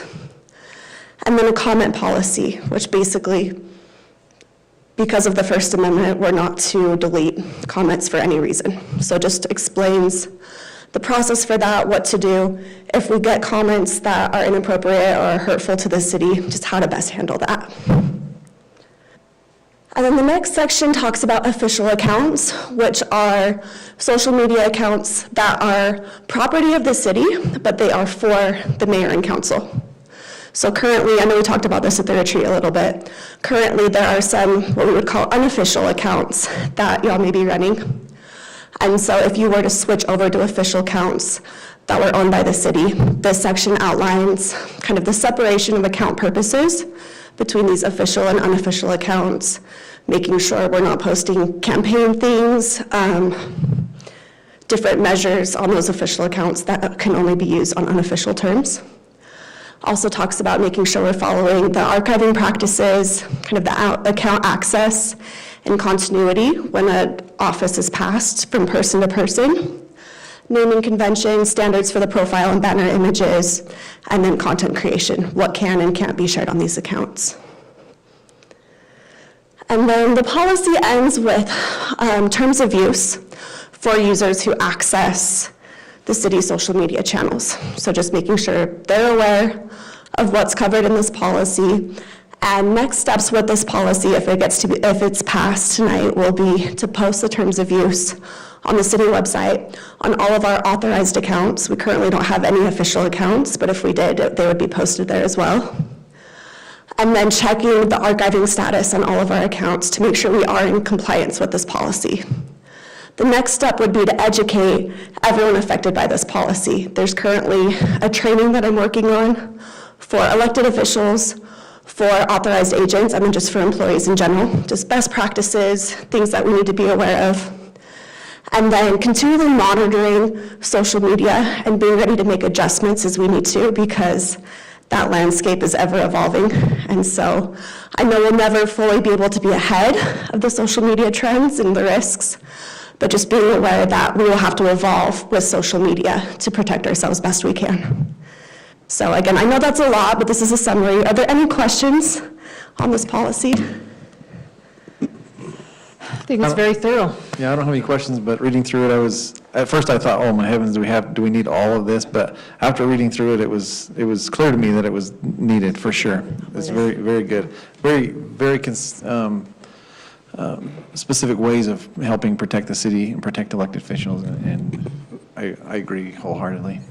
The only one thing I would suggest is maybe making a limit to the number of posts that we can make per day or something like that. I'm just Sounds kidding. great. I'm totally Yeah, we'll look into that. We'll look at the algorithm and find a way to tie that in. Well, not a minimum. Only a minimum for the city engineer. Give them free rein, go live whenever you want, however long. It's well-written, thorough, and overdue, and I appreciate that you took the time to do good research to create a good policy. Yeah. I'm excited you. about us having it. Thank you. Are we given a warning if we accidentally break a policy? Yes, yeah, and we'll have that training too. You get sent to the Public Works office, and I tell you what happens there. Anything but that, guys. Come on. Get a shovel. No, if they misbehave according to the policy. We do sidewalk repair. Have to go shovel dirt or something. Madison, thanks a lot to all you're doing with this and all the other items you're working on. It's great. You haven't been here that long, but it seems like you've been here a long time. I think it's because of all the stuff you're getting done, so we appreciate it. Thank you. And thank you for your feedback on this at the retreat, and I know this is the first step of many. So you'll be hearing from me soon with training and next steps with that. And just, this will be an ongoing conversation, I think. Great. Thanks for all you're doing. Thank you. Thanks, Madison. Thank you. Well, I'll make a motion to authorize the mayor to sign a social media policy as presented. I will second that. A motion by Councilmember Jones and a second by Councilman Beck. Garrett, yes. Carlson, yes. Egbert, yes. Beck, yes. Jones, yes. Great. I have to admit, Madison, by like page 3, I thought, well, maybe I'll just sign out all my social media pages and I won't have to worry about it. That's not a bad policy. All right, let's move on to administrative reports, and let's start with Logan.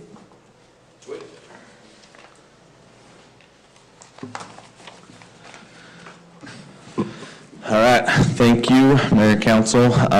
Just a couple things to go over with you. So the first one is I mentioned to a couple of you at the retreat that we were going to be going through essentially using a consultant to help with some of our cost recovery and some of our activities and how we're identifying them in our facilities. And so just to give a little update on that, I did start into that process about a month ago. It's about a 12-week assignment, I guess, if we want to call it. And if there is anything that comes up that I feel like is prevalent for you all to know, that I'll happy to pass it along. But the hope is to just get a little bit more direction on some of our financial stuff and help with how we're setting our fees for new programs, how we're helping to have our costs in our parks and how we subsidize some or maybe we're not on others. So just to give a little bit more clarity on it. So if you do have any other questions, I'm happy to answer them that way. So, and then the other couple is we are starting our pickleball league tomorrow night, so we're excited about that. First time doing it, so we're anticipating a lot of feedback, and we're hoping for a lot of feedback so we can help create a good league that way. And then we've got our baseball, softball, soccer, women's volleyball, and I think that's it going right now. So very busy. Parks are very active. Again, I'll plead to all you, if you have any young men, young women, friends, family that need a job, we're a great place for them. So I think that's it. Oh, one other one. We did buy a little robot to help paint our fields. So Jessica was very excited about that. So I think I'm going to come up with some kind of promotional video to show off kind of all the capabilities of it, but it's pretty cool. It'll help with some of our staff and lack of seasonal help. Can we get drone footage following it around? Yeah, just not from Steven. Yeah, don't give him the controller. I'm willing to rent my drone to the Parks Department for a fee. That's it. Otherwise, it I've stays in my got a drone, office. I'll rent it to you for $5 less than he charged. Awesome. Logan, two other things. Touch base on the facilities master plan, where we're at on that, and also the bathrooms at Iyer Allen, just those costs a little bit. Right, okay. Two other quick ones. So we did meet with 4 firms to help with the potential of the facilities master plan. It ended up working out, the very first firm, because we were all new to it, we didn't necessarily know what we were looking for, and they were not looking for us. So it kind of helped guide our direction on the next couple. We're waiting for one final cost estimate proposal from a company, and then we'll, myself, Stephen, Sean, and Corey will look those over and then hope to have something here in the next month on the next step for that. So, but it's been really good. All of the firms that we've met with, we've all collectively kind of felt like have brought their own uniqueness to it. All have really good references and good stuff on their websites that we're able to look at. So we're hopeful that out of those 3 that we'll definitely have somebody that can do exactly what we're trying to do. So And that'll have to come back to you for approval based on their costs. So. yeah. What's your hopeful timeline on that, to have that? So we should have the last proposal this week. Again, with spring break, they told us, can we get an extra week? So we should have the final proposal in by, I'm hoping either tomorrow or Friday, and then we'll sit down to review next week. So hopefully by next council meeting, we can have something ready. What about long-term? Like, when do you think the bathrooms will actually be installed? Like, So the bathroom's different topic. Oh, So that's, sorry, I missed yeah. that. Yep, this one's just for the facilities master plan. master plan, okay. But in talking with these firms, it kind of dawned on me, this bathroom topic at Iyer Allen does fit into that because it's such a multi-used. It's not just for our park users to use the restroom. I mean, it's our main hub for recreation where we do all of our check-in, hold all of our equipment. So we did get a plan put in place and have a cost estimate. It came in a lot higher than I was anticipating. The bathrooms are a bigger size. We increased some of our storage, and then obviously we added some of the HVAC elements to maybe help keep them open longer.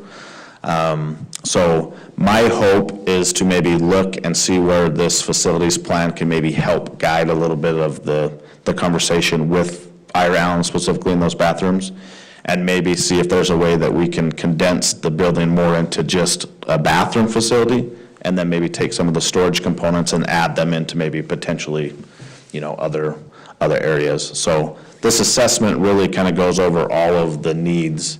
They really break it down from how many batting helmets I have, how many soccer goals we have, and so it kind of can help maybe guide a little bit of the direction. Which I really like that, because I've actually kind of been a little bit, not a big fan of combining all the storage with the bathroom building, because it's just, to me, it's a bad location to put all that kind of stuff. Yeah, for sure. One question we do have for you is, and he hit on that HVAC, are you interested in these restrooms being open year-round? There's obviously a cost to that versus if we can close them down in the winter months.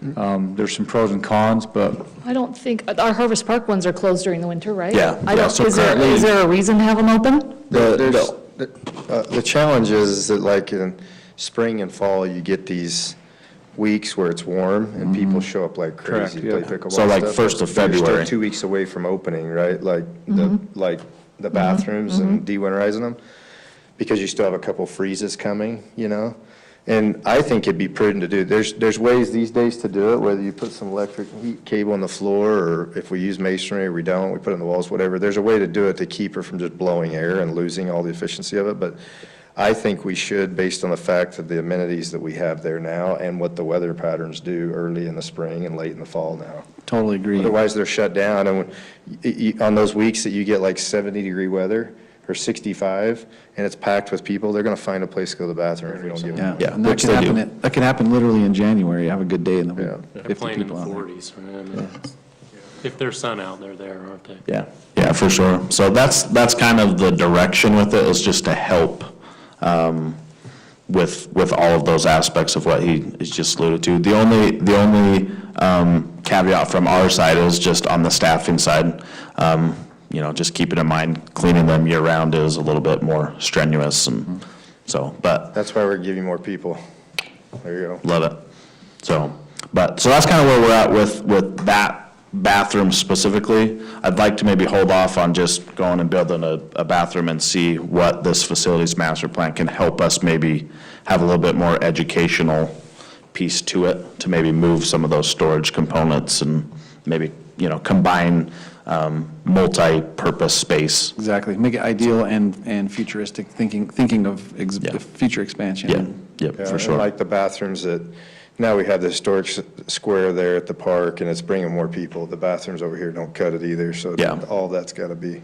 Yeah, and the hope on maybe if we can find maybe a more centralized plan that we can just take from one park, and then knowing that City Park does need a bigger bathroom, we can just take that plan set and just implement it in the next park too, so. Logan, should we also talk about the trails? Because we're kind of doing something similar there with the master trails plan, or should we wait? Yeah, so we're in step one. I feel like we're in step two of the facilities. We're in step one. Sean and I have met a couple times, and now we're just in the process of finding those same type of people to help come up with that comprehensive plan for our trails. So we feel like, and in the context that I've been communicating with up and down all of Utah, I don't think the concern is, can we get people to help build and design? I think that's really, it's been very prevalent to me. Those people will come. I mean, we say, yes, we're going to do it today, and they'll be here tomorrow. So that's a good sign. I think for us, the staff, we're just hoping to have a little bit more comprehensive bird's eye view of what we're trying to accomplish, so that we could maybe then take a phased approach on the design element and specifics. With a vision that can really consult with long-term planning and envisioning things, not just, here's a building and. Yeah, for sure.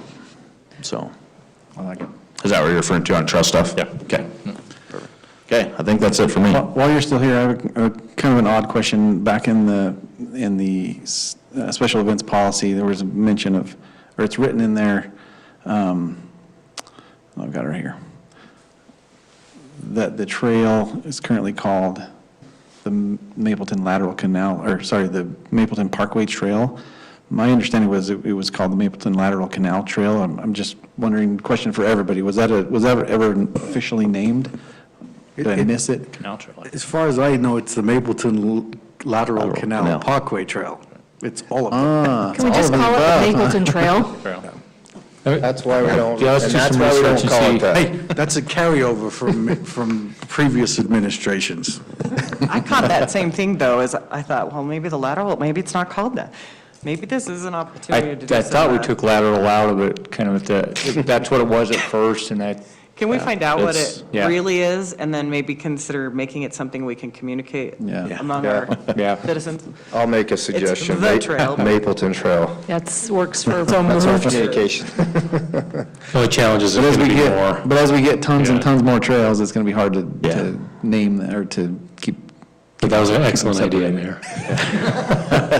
Well, and I think that's a good segue. The hope with that plan is to help identify, trails and be able to label that, whether there is maybe they're a non-motorized only hiking trail, and so that's. to help. Categories and names. Yep, all that kind of stuff. so. Mapleton lateral hiking, non-motorized Biking, trail. walking. Lateral trail. Main artery at lateral. We're open to anything, it sounds like. Thanks a lot, Morgan. Appreciate it. All right, Chief. Okay, I got three for you, but they're easy. First one, I was walking in tonight, and I got a text from the director of the UVU Police Academy, and our guy passed tonight, so we officially have a new guy from our opening last October. So he's about 6 weeks, maybe 7 weeks from getting done with us and then filling a spot in the schedule. He is the only academy attendee in history to accomplish something I hope he never has to use, but he scored a 250 out of 250 on his night shoot. So we've got a guy that can shoot, so, and I hope he never has to use it, so. Andrew? Andrew Hill. He did? He did. Well, you know why. Yeah, really. His dad shoots competitively. Yeah, it shows. So he's been raised So- with it. So we got a guy with a good personality that I think is going to interact good with our people, so you'll start seeing him, and I'll get with Camille, we'll swear him in at our next meeting, so he's good to go. That's great. Next thing, you guys all got the flyer on our special needs night. We're getting some good feedback on that, and I want to just say that's Chief Glasgow and Brad Miller from our department that are overseeing that, but that's going to be a fun night, so if you're free, maybe sneak down. I think that's going to be a fun night. And then we need to talk about our every spring topic. So this is the 2022 version of motorcycles and scooters. The reason I bring it up is I just want to make sure that you guys know that we are going to be stopping motorcycles and we are going to be stopping the scooters. I have a neighbor sitting in the back row here that could back me up saying that the kids doubling up on the electric scooters going down our road is a problem. That's I'm not even going to turn around to see if she's nodding her head, but I'll bet she is. But it's not illegal. So what we need to do is we need to attack this from an educational perspective. So I'm going to use Madison's expertise, have one of our officers make a video on that, and then probably ask you guys to help us push that out a little bit. But school's going to be out pretty quick. The motorcycles is better than it's been. There's still some out there. But the electric scooters is what's catching our attention right now. So those are the things we'll be working on right now. So thank you, guys. Is there, Yes. is there, on those, this is maybe a question for everybody, on those motorized scooters, is there an minimum age requirement on them? No. There's no. I mean, or suggested on the box kind of a thing? From the manufacturer? No? Sure they do, but. If there's the rides different are ones. light, they don't have lights. Yeah. Some of them, They're not even required to have a helmet on. suppose it's just Okay. scary. I was just curious. I had a kid ride one in front of my house that the scooter weighed more than the kid did. He couldn't even see over it. Yeah, and Andrea, am I right, down there in front of we don't have a sidewalk on our house, and that's a high-speed road, and man, it's making me stay awake at night, so we'll attack that. Let's touch base a little bit on that emergency surge drill that's coming up. So that's Sunday, April the 24th, and that's at 5 p.m. We sent an email out last week. You're welcome to come to that if you're in town, and that will be taking place over here at the Public Safety Building. Any other thoughts or comments on that? It's just, April's a good month for that. It's the Great Shakeout Month. It's just a good way to test the system. So, and our ham operators will participate in that too. I don't know if you're doing that or so. But Kudos to Sue. She's the one putting that together. And Madison helped us with the flyer, and it's floating around right now. If you haven't seen it, it's out there. So. That's being executed in large part through local congregations, I believe, is right? And Sue. And Sue, okay. And to piggyback on that, Jessica and I are working right now on how we're going to organize that moving forward, bridging our representation in the churches too. So I'm trying not to duplicate things. We just talked about it yesterday, so. Anything else? Thank you. No, sir. Thank you, Chief. All right, Sean. Just quickly, with the state legislature just wrapping up, one of the things they've updated is our requirements on moderate income housing, both our general plan requirements and reporting requirements, and we have to adopt those changes by October 1st, so I'll be bringing that before you probably this summer. If you have questions on our current policies and where we might go, feel free to just stop in, talk to me about them.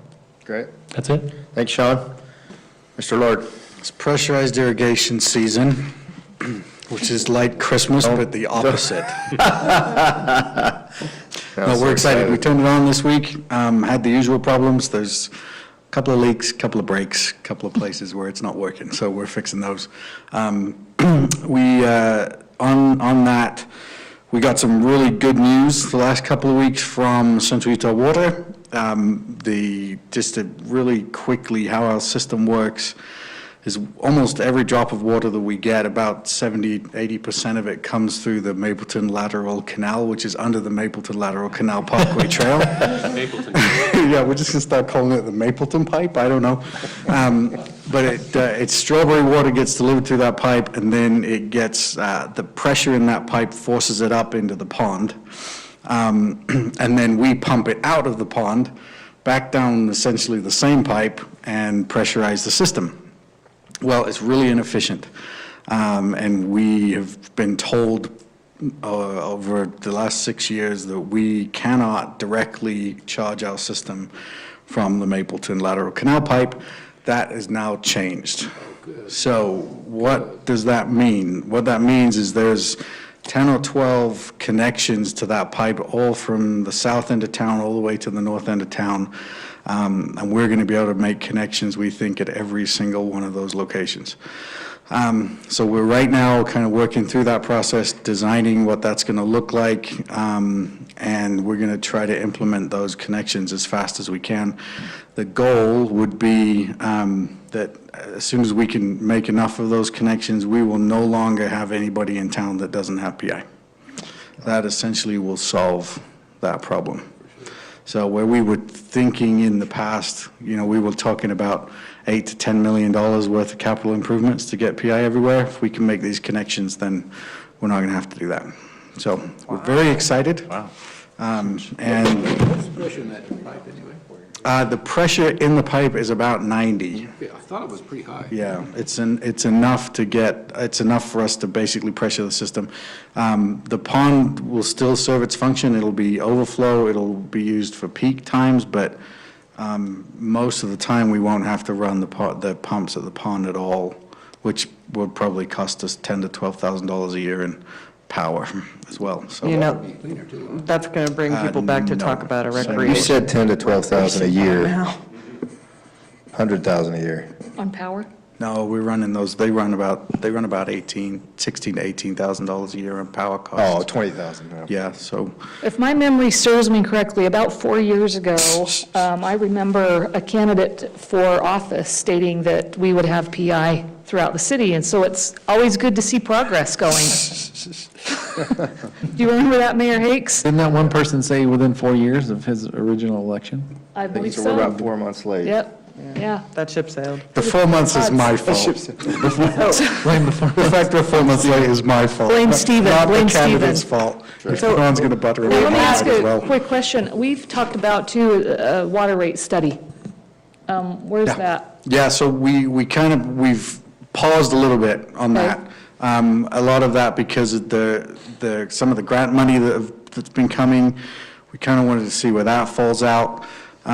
Plus, we're doing a water rights study right now, which is actually almost done. Plus another culinary master plan this year that we just didn't want to get ahead of that. Okay. And then make a And I mistake. say when he pauses, we have been meeting with him quite a bit, so it's not that we haven't started. Right. It's been going through the process. We've just called a timeout for a bit. This PI change Right. changed Yeah, that's the great. equation for sure on Right. the rate. So. All of this is related, so the other thing, I'm asking for a budget amendment. I'm not asking for an approval, but you're going to see a budget amendment if you'll let me move this, and that is to do a PI model. We have a culinary water model, but we don't have a pressurized irrigation model, and for us to make these connections appropriately, we need that model first. So it's about $36,000 to get that all done. Didn't have it in the budget this year, but I really want to move on this. So if it's okay for me to amend the budget and add that capital project, then I don't want to wait till July if that's all right. And we'll go through the whole budget amendment process, but I want to move on that. Corey, you got anything to add about The that? only other, we could, if you want to support that, then we can just ratify it at our next meeting or two, so. Yeah, we need it done before that. Don't do anything but Oh. save money. Yeah, and that would be impact fee eligible too, so it's not going to hit anything other than our impact fee Impact fees. balance, which grows at how much every month or every year? What do we? You're probably $1.5 million in PI. But but the work we're going to do as well, that the 12 or 14 connections we're make are covered under impact as well, so. Some of it, yep. Okay. Yeah, some of that So it's would not be. new money, it's a reallocation of Right. the money. And I'm going after grant money as well. It's a little hard to get grant money for this one, but we're going to try. But anyway, that's going.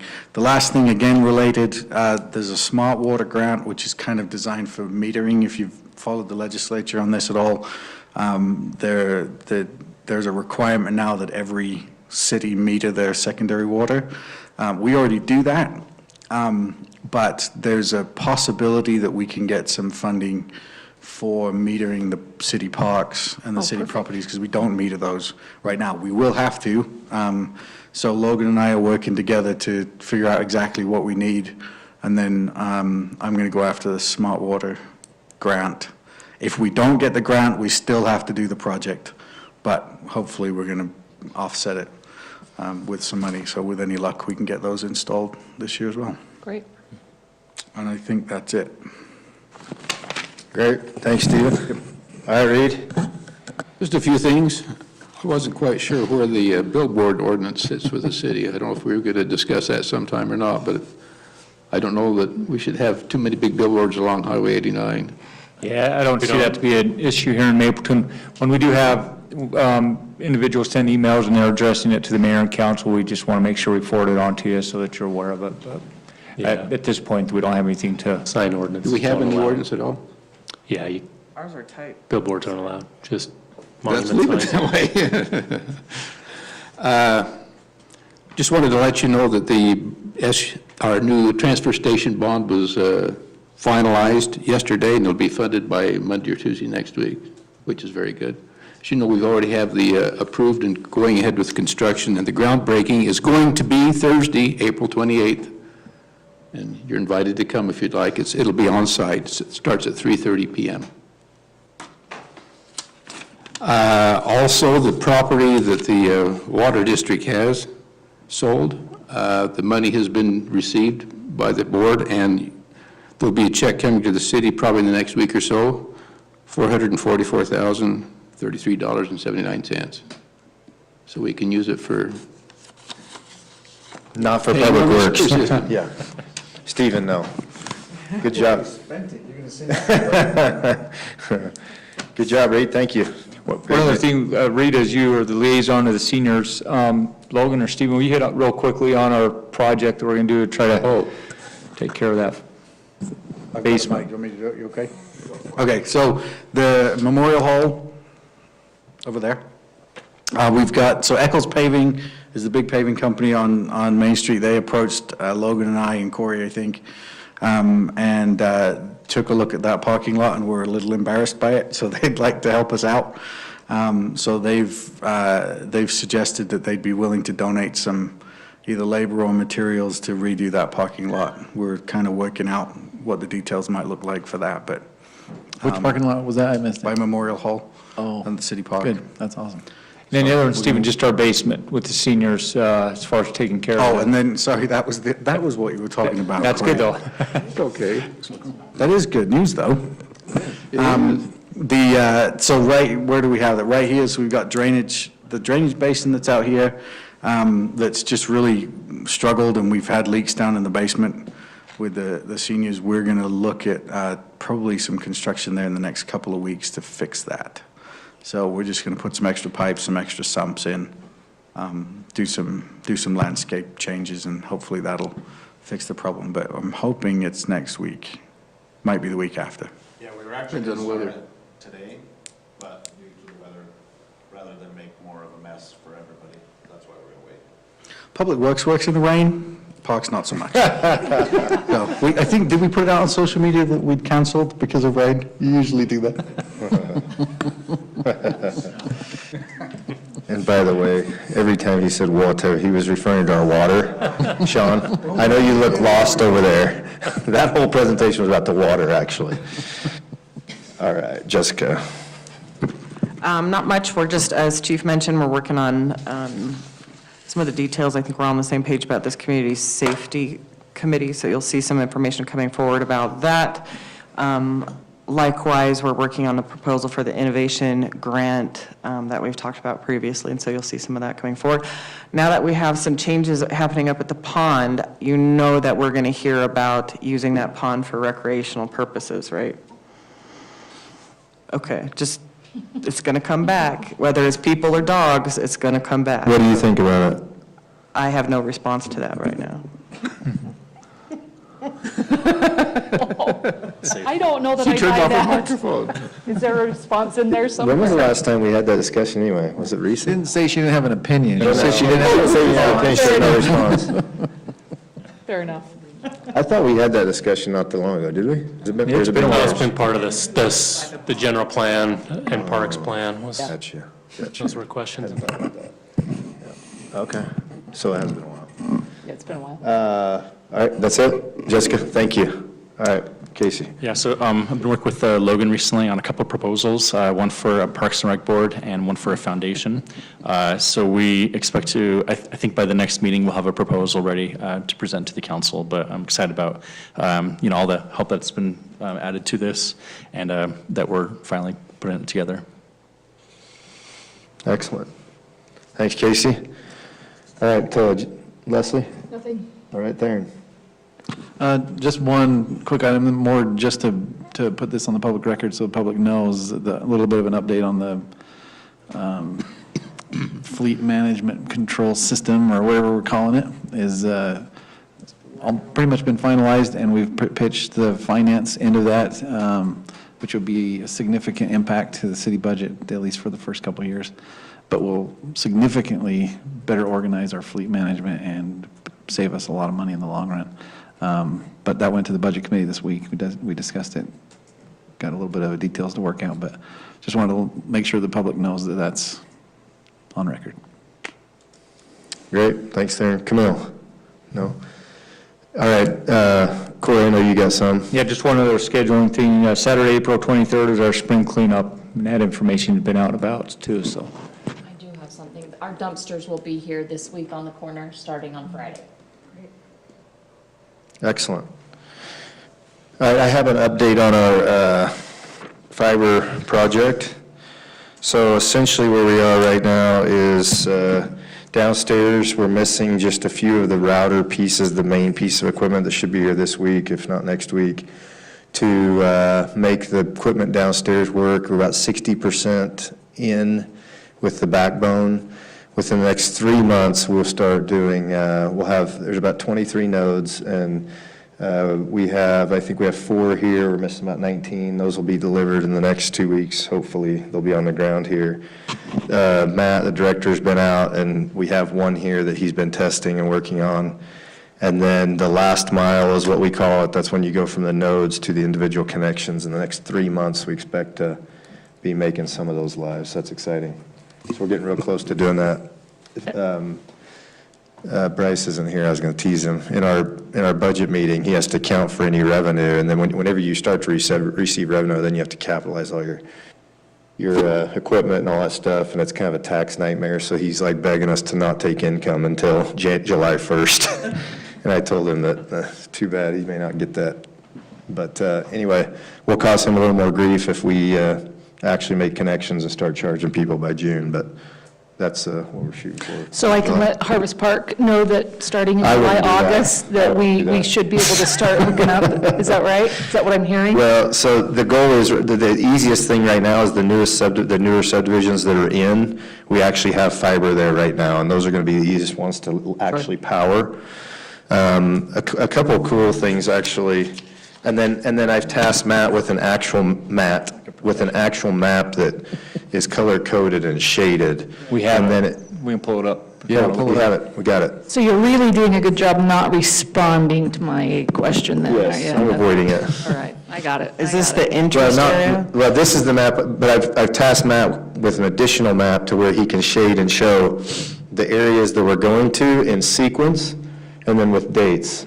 And what the goal is that we can offer an incentive discount, for those that will sign up in the dates that we're going to be present in your area. But they have to sign up within a certain date in order to get that, so that when the crews show up, If they've previously signed up, they're eligible for a discount, and we just get it all done then. It saves us money for install, connections, we get it all done while we're there. So we're trying to incentivize people to do it then. And look how We dense should that have is at Harvest Park. Look He how should dense have- that is. He should have that in the next a week or so. This map right here, so we have about 3,500 and, how many homes we have now? 3,500 and, I had that written down. 5 residences, and we've had, what have we had, 2 weeks now? Is this 2 weeks or a week and a half we've had this out? 2 weeks. About 2 weeks. Of Yeah. interest, just Of great. interest, and it's pretty That's cool. great. That's over 10% in 2 weeks, and it gets rolled out. Maybe you've seen it in your stake information. Have you seen it, Reed, yet? I haven't seen it. It's about to come out in your stake information, a stake announcements that, from the state presidencies about the internet, and then there'll be a link there that you can click on, and it'll take, has anybody done it yet in here? I have, yeah. It takes you right to this. By the way, great job. It's super easy. I mean, if I took the time to do it, I'm telling you it was easy. Yeah, I did it. It was really, It was easy. So good job, Madison. And there's really good information there. There was questions there for you to fill out, and you can say what service you're after. That's what the different colors represent. yeah, what is it? So Jessica, What your do the 4 colors gig is not up there. I'm sorry. we don't have Well, that all the blues along my street right there, man. I told you, I'm working on it. What, are the blues the, The two, Choose. the two. and then the green? The green's the 300 and the red's the 1. Wow, there's a lot of takers at Harvest Park. There'd be a lot of hookups there in a Too very many short amount of greens. If you could time. go convince them to red. Yes, let's I do it. will. Yep. Consider it done. So that's going great. A big thing, this big push though is going to be the communication about letting people know that you can receive a discount for the first 6 months or 12 months if you'll get on and get signed up according to the dates that are on there, so that we can make those connections. Did I miss anything, Corey, Madison, about? We're going to start doing that Fiber Friday updates. We've asked the mayor to help us with that, and we'll do like, what, 2-3 minute post on that. Anything else, Madison, that? Anything else on the fiber? Good. One other item is, we've been talking about, is the branding, the rebrand. So we tasked Madison to go out to speak to at least 3 other companies. She's done that. She's come back with the information. They're all ranging in a similar price, which is $25,000 and above. Similar week lead times. We've got some strong points, some weak points, and all that on that. I want to present this at the next city council meeting so that we can get your opinion on who we go with. And so we'll gather that with our 4 candidates that we have. We'll present it, and then hopefully get a decision by next city council, and we can move forward on that. But I think, I agree with the soft launch on the website, get it going. That way, what we have now, which is very difficult to maneuver, can be replaced by this, and then the rebranding will just kind of do a final close on that. I think I had one more item, and I don't know what it is. Corey, did I have one more? I think you covered it all. Madison, you want to hit on? Madison, did I miss one thing from our previous meetings? I feel like I'm missing something. you didn't, Oh, maybe you it's didn't just- address the Harvest Park fiber issue. Yeah, we'll address that later. We're saving that for our September meeting. No, I think the thing that's on my mind is budget, because we've been going through the budget, and there's nothing really to report yet. It's just being worked, so. It sounds like an amendment's coming down the pipeline. Madison, will you share real quick just on that Pioneer Days magazine, things that we're looking at, and those sponsorships? So we are making great preparation with our great progress with our preparation for Pioneer Days. We finished our sponsor packet last week, and we have already received interest for a title sponsorship, which is our top level of $5,000, and a silver sponsorship, which is $1,000. So we're super excited with the positive feedback we've received so far, and we're really looking to up our advertising tactics for Pioneer Days this year, and we are planning on doing a magazine mailer similar to what Provo does for Freedom Festival and what Spanish Fork does for Fiesta Days. And so this is in the works right now too, but people will have the option, if they're not able to do a full sponsorship, they can purchase an advertisement in that magazine that will go out to all of our residents. We finalized the logo for Pioneer Days, so you'll start seeing in the next couple weeks some social media content, website updates, all of that, but preparations are moving along. Did I miss anything with that? Addison, is that, the magazine, something that will be also online accessible, Yes. like the chamber? Yeah, we'll use that The same chamber. platform they use, that issue. It's great. Very user-friendly. You can click, when you click to turn the page, it actually has a page flipping, great user interface. And then that way, people in Springville, Spanish Fork, anyone who's interested in participating in Pioneer Days, but they're not Mapleton residents, they still have access to that information as well. Great. So, yeah, we'll keep you updated as things progress, but that's where we're at right now. Tomorrow, I'll email you over the packet for the sponsorships. You can have a copy of that. And if you know of any businesses that would be interested in that, you can send it their way. $5,000 is super cheap for a title. Is there only one title sponsor? What do we do, 5? Okay, there are 5. And You can still ju- you can yeah, I still want to get one. see it. Oh, I was going to volunteer read. Africa money. The title sponsors Wiggy Wash, by the way. It just went to 500,000. Oh, my goodness. So one other thing I'll say that I was actually thinking about earlier, and I didn't voice this in our meeting earlier, Corey, but as I've seen what I've observed from other cities and having conversations with them and seeing in the news and stuff about fiber coming out, we are so lucky that we pulled the trigger when we did, because I'm confident our costs would be 25 to 35% higher, at least. If we were buying fiber today, if we were waiting on fiber, all the components and everything, it's like anything else, right? It's just hard to get, one, and two, you got to pay an arm and a leg and go for bigger bonding and all that. So thank you, council, for your support and getting that through when we did and pulling the trigger. Obviously, we didn't know the dramatic circumstances we're going to go through following this, but good job, because we're right there. Perfect timing. So thank you. Mayor, I've got one other quick one I forgot to mention. Yes. Our Opening Day Parade is on May 6th, so come out and support your local kids in that parade. 7th. Whatever the Saturday is. Saturday. Oh, it's 6th, maybe it's 7th. Let me double check while we're here. Is it the same route? 7th. 7th. Down Maple Street. Yeah. Now that the construction's done, we'll go back to our traditional route down Maple Street and then turn left on 8th West. Cool. And then we are going to have, the fire department is going to be selling hot dogs, hamburgers, and stuff at the park this year. So, Down at Iron Island. yep. Cool.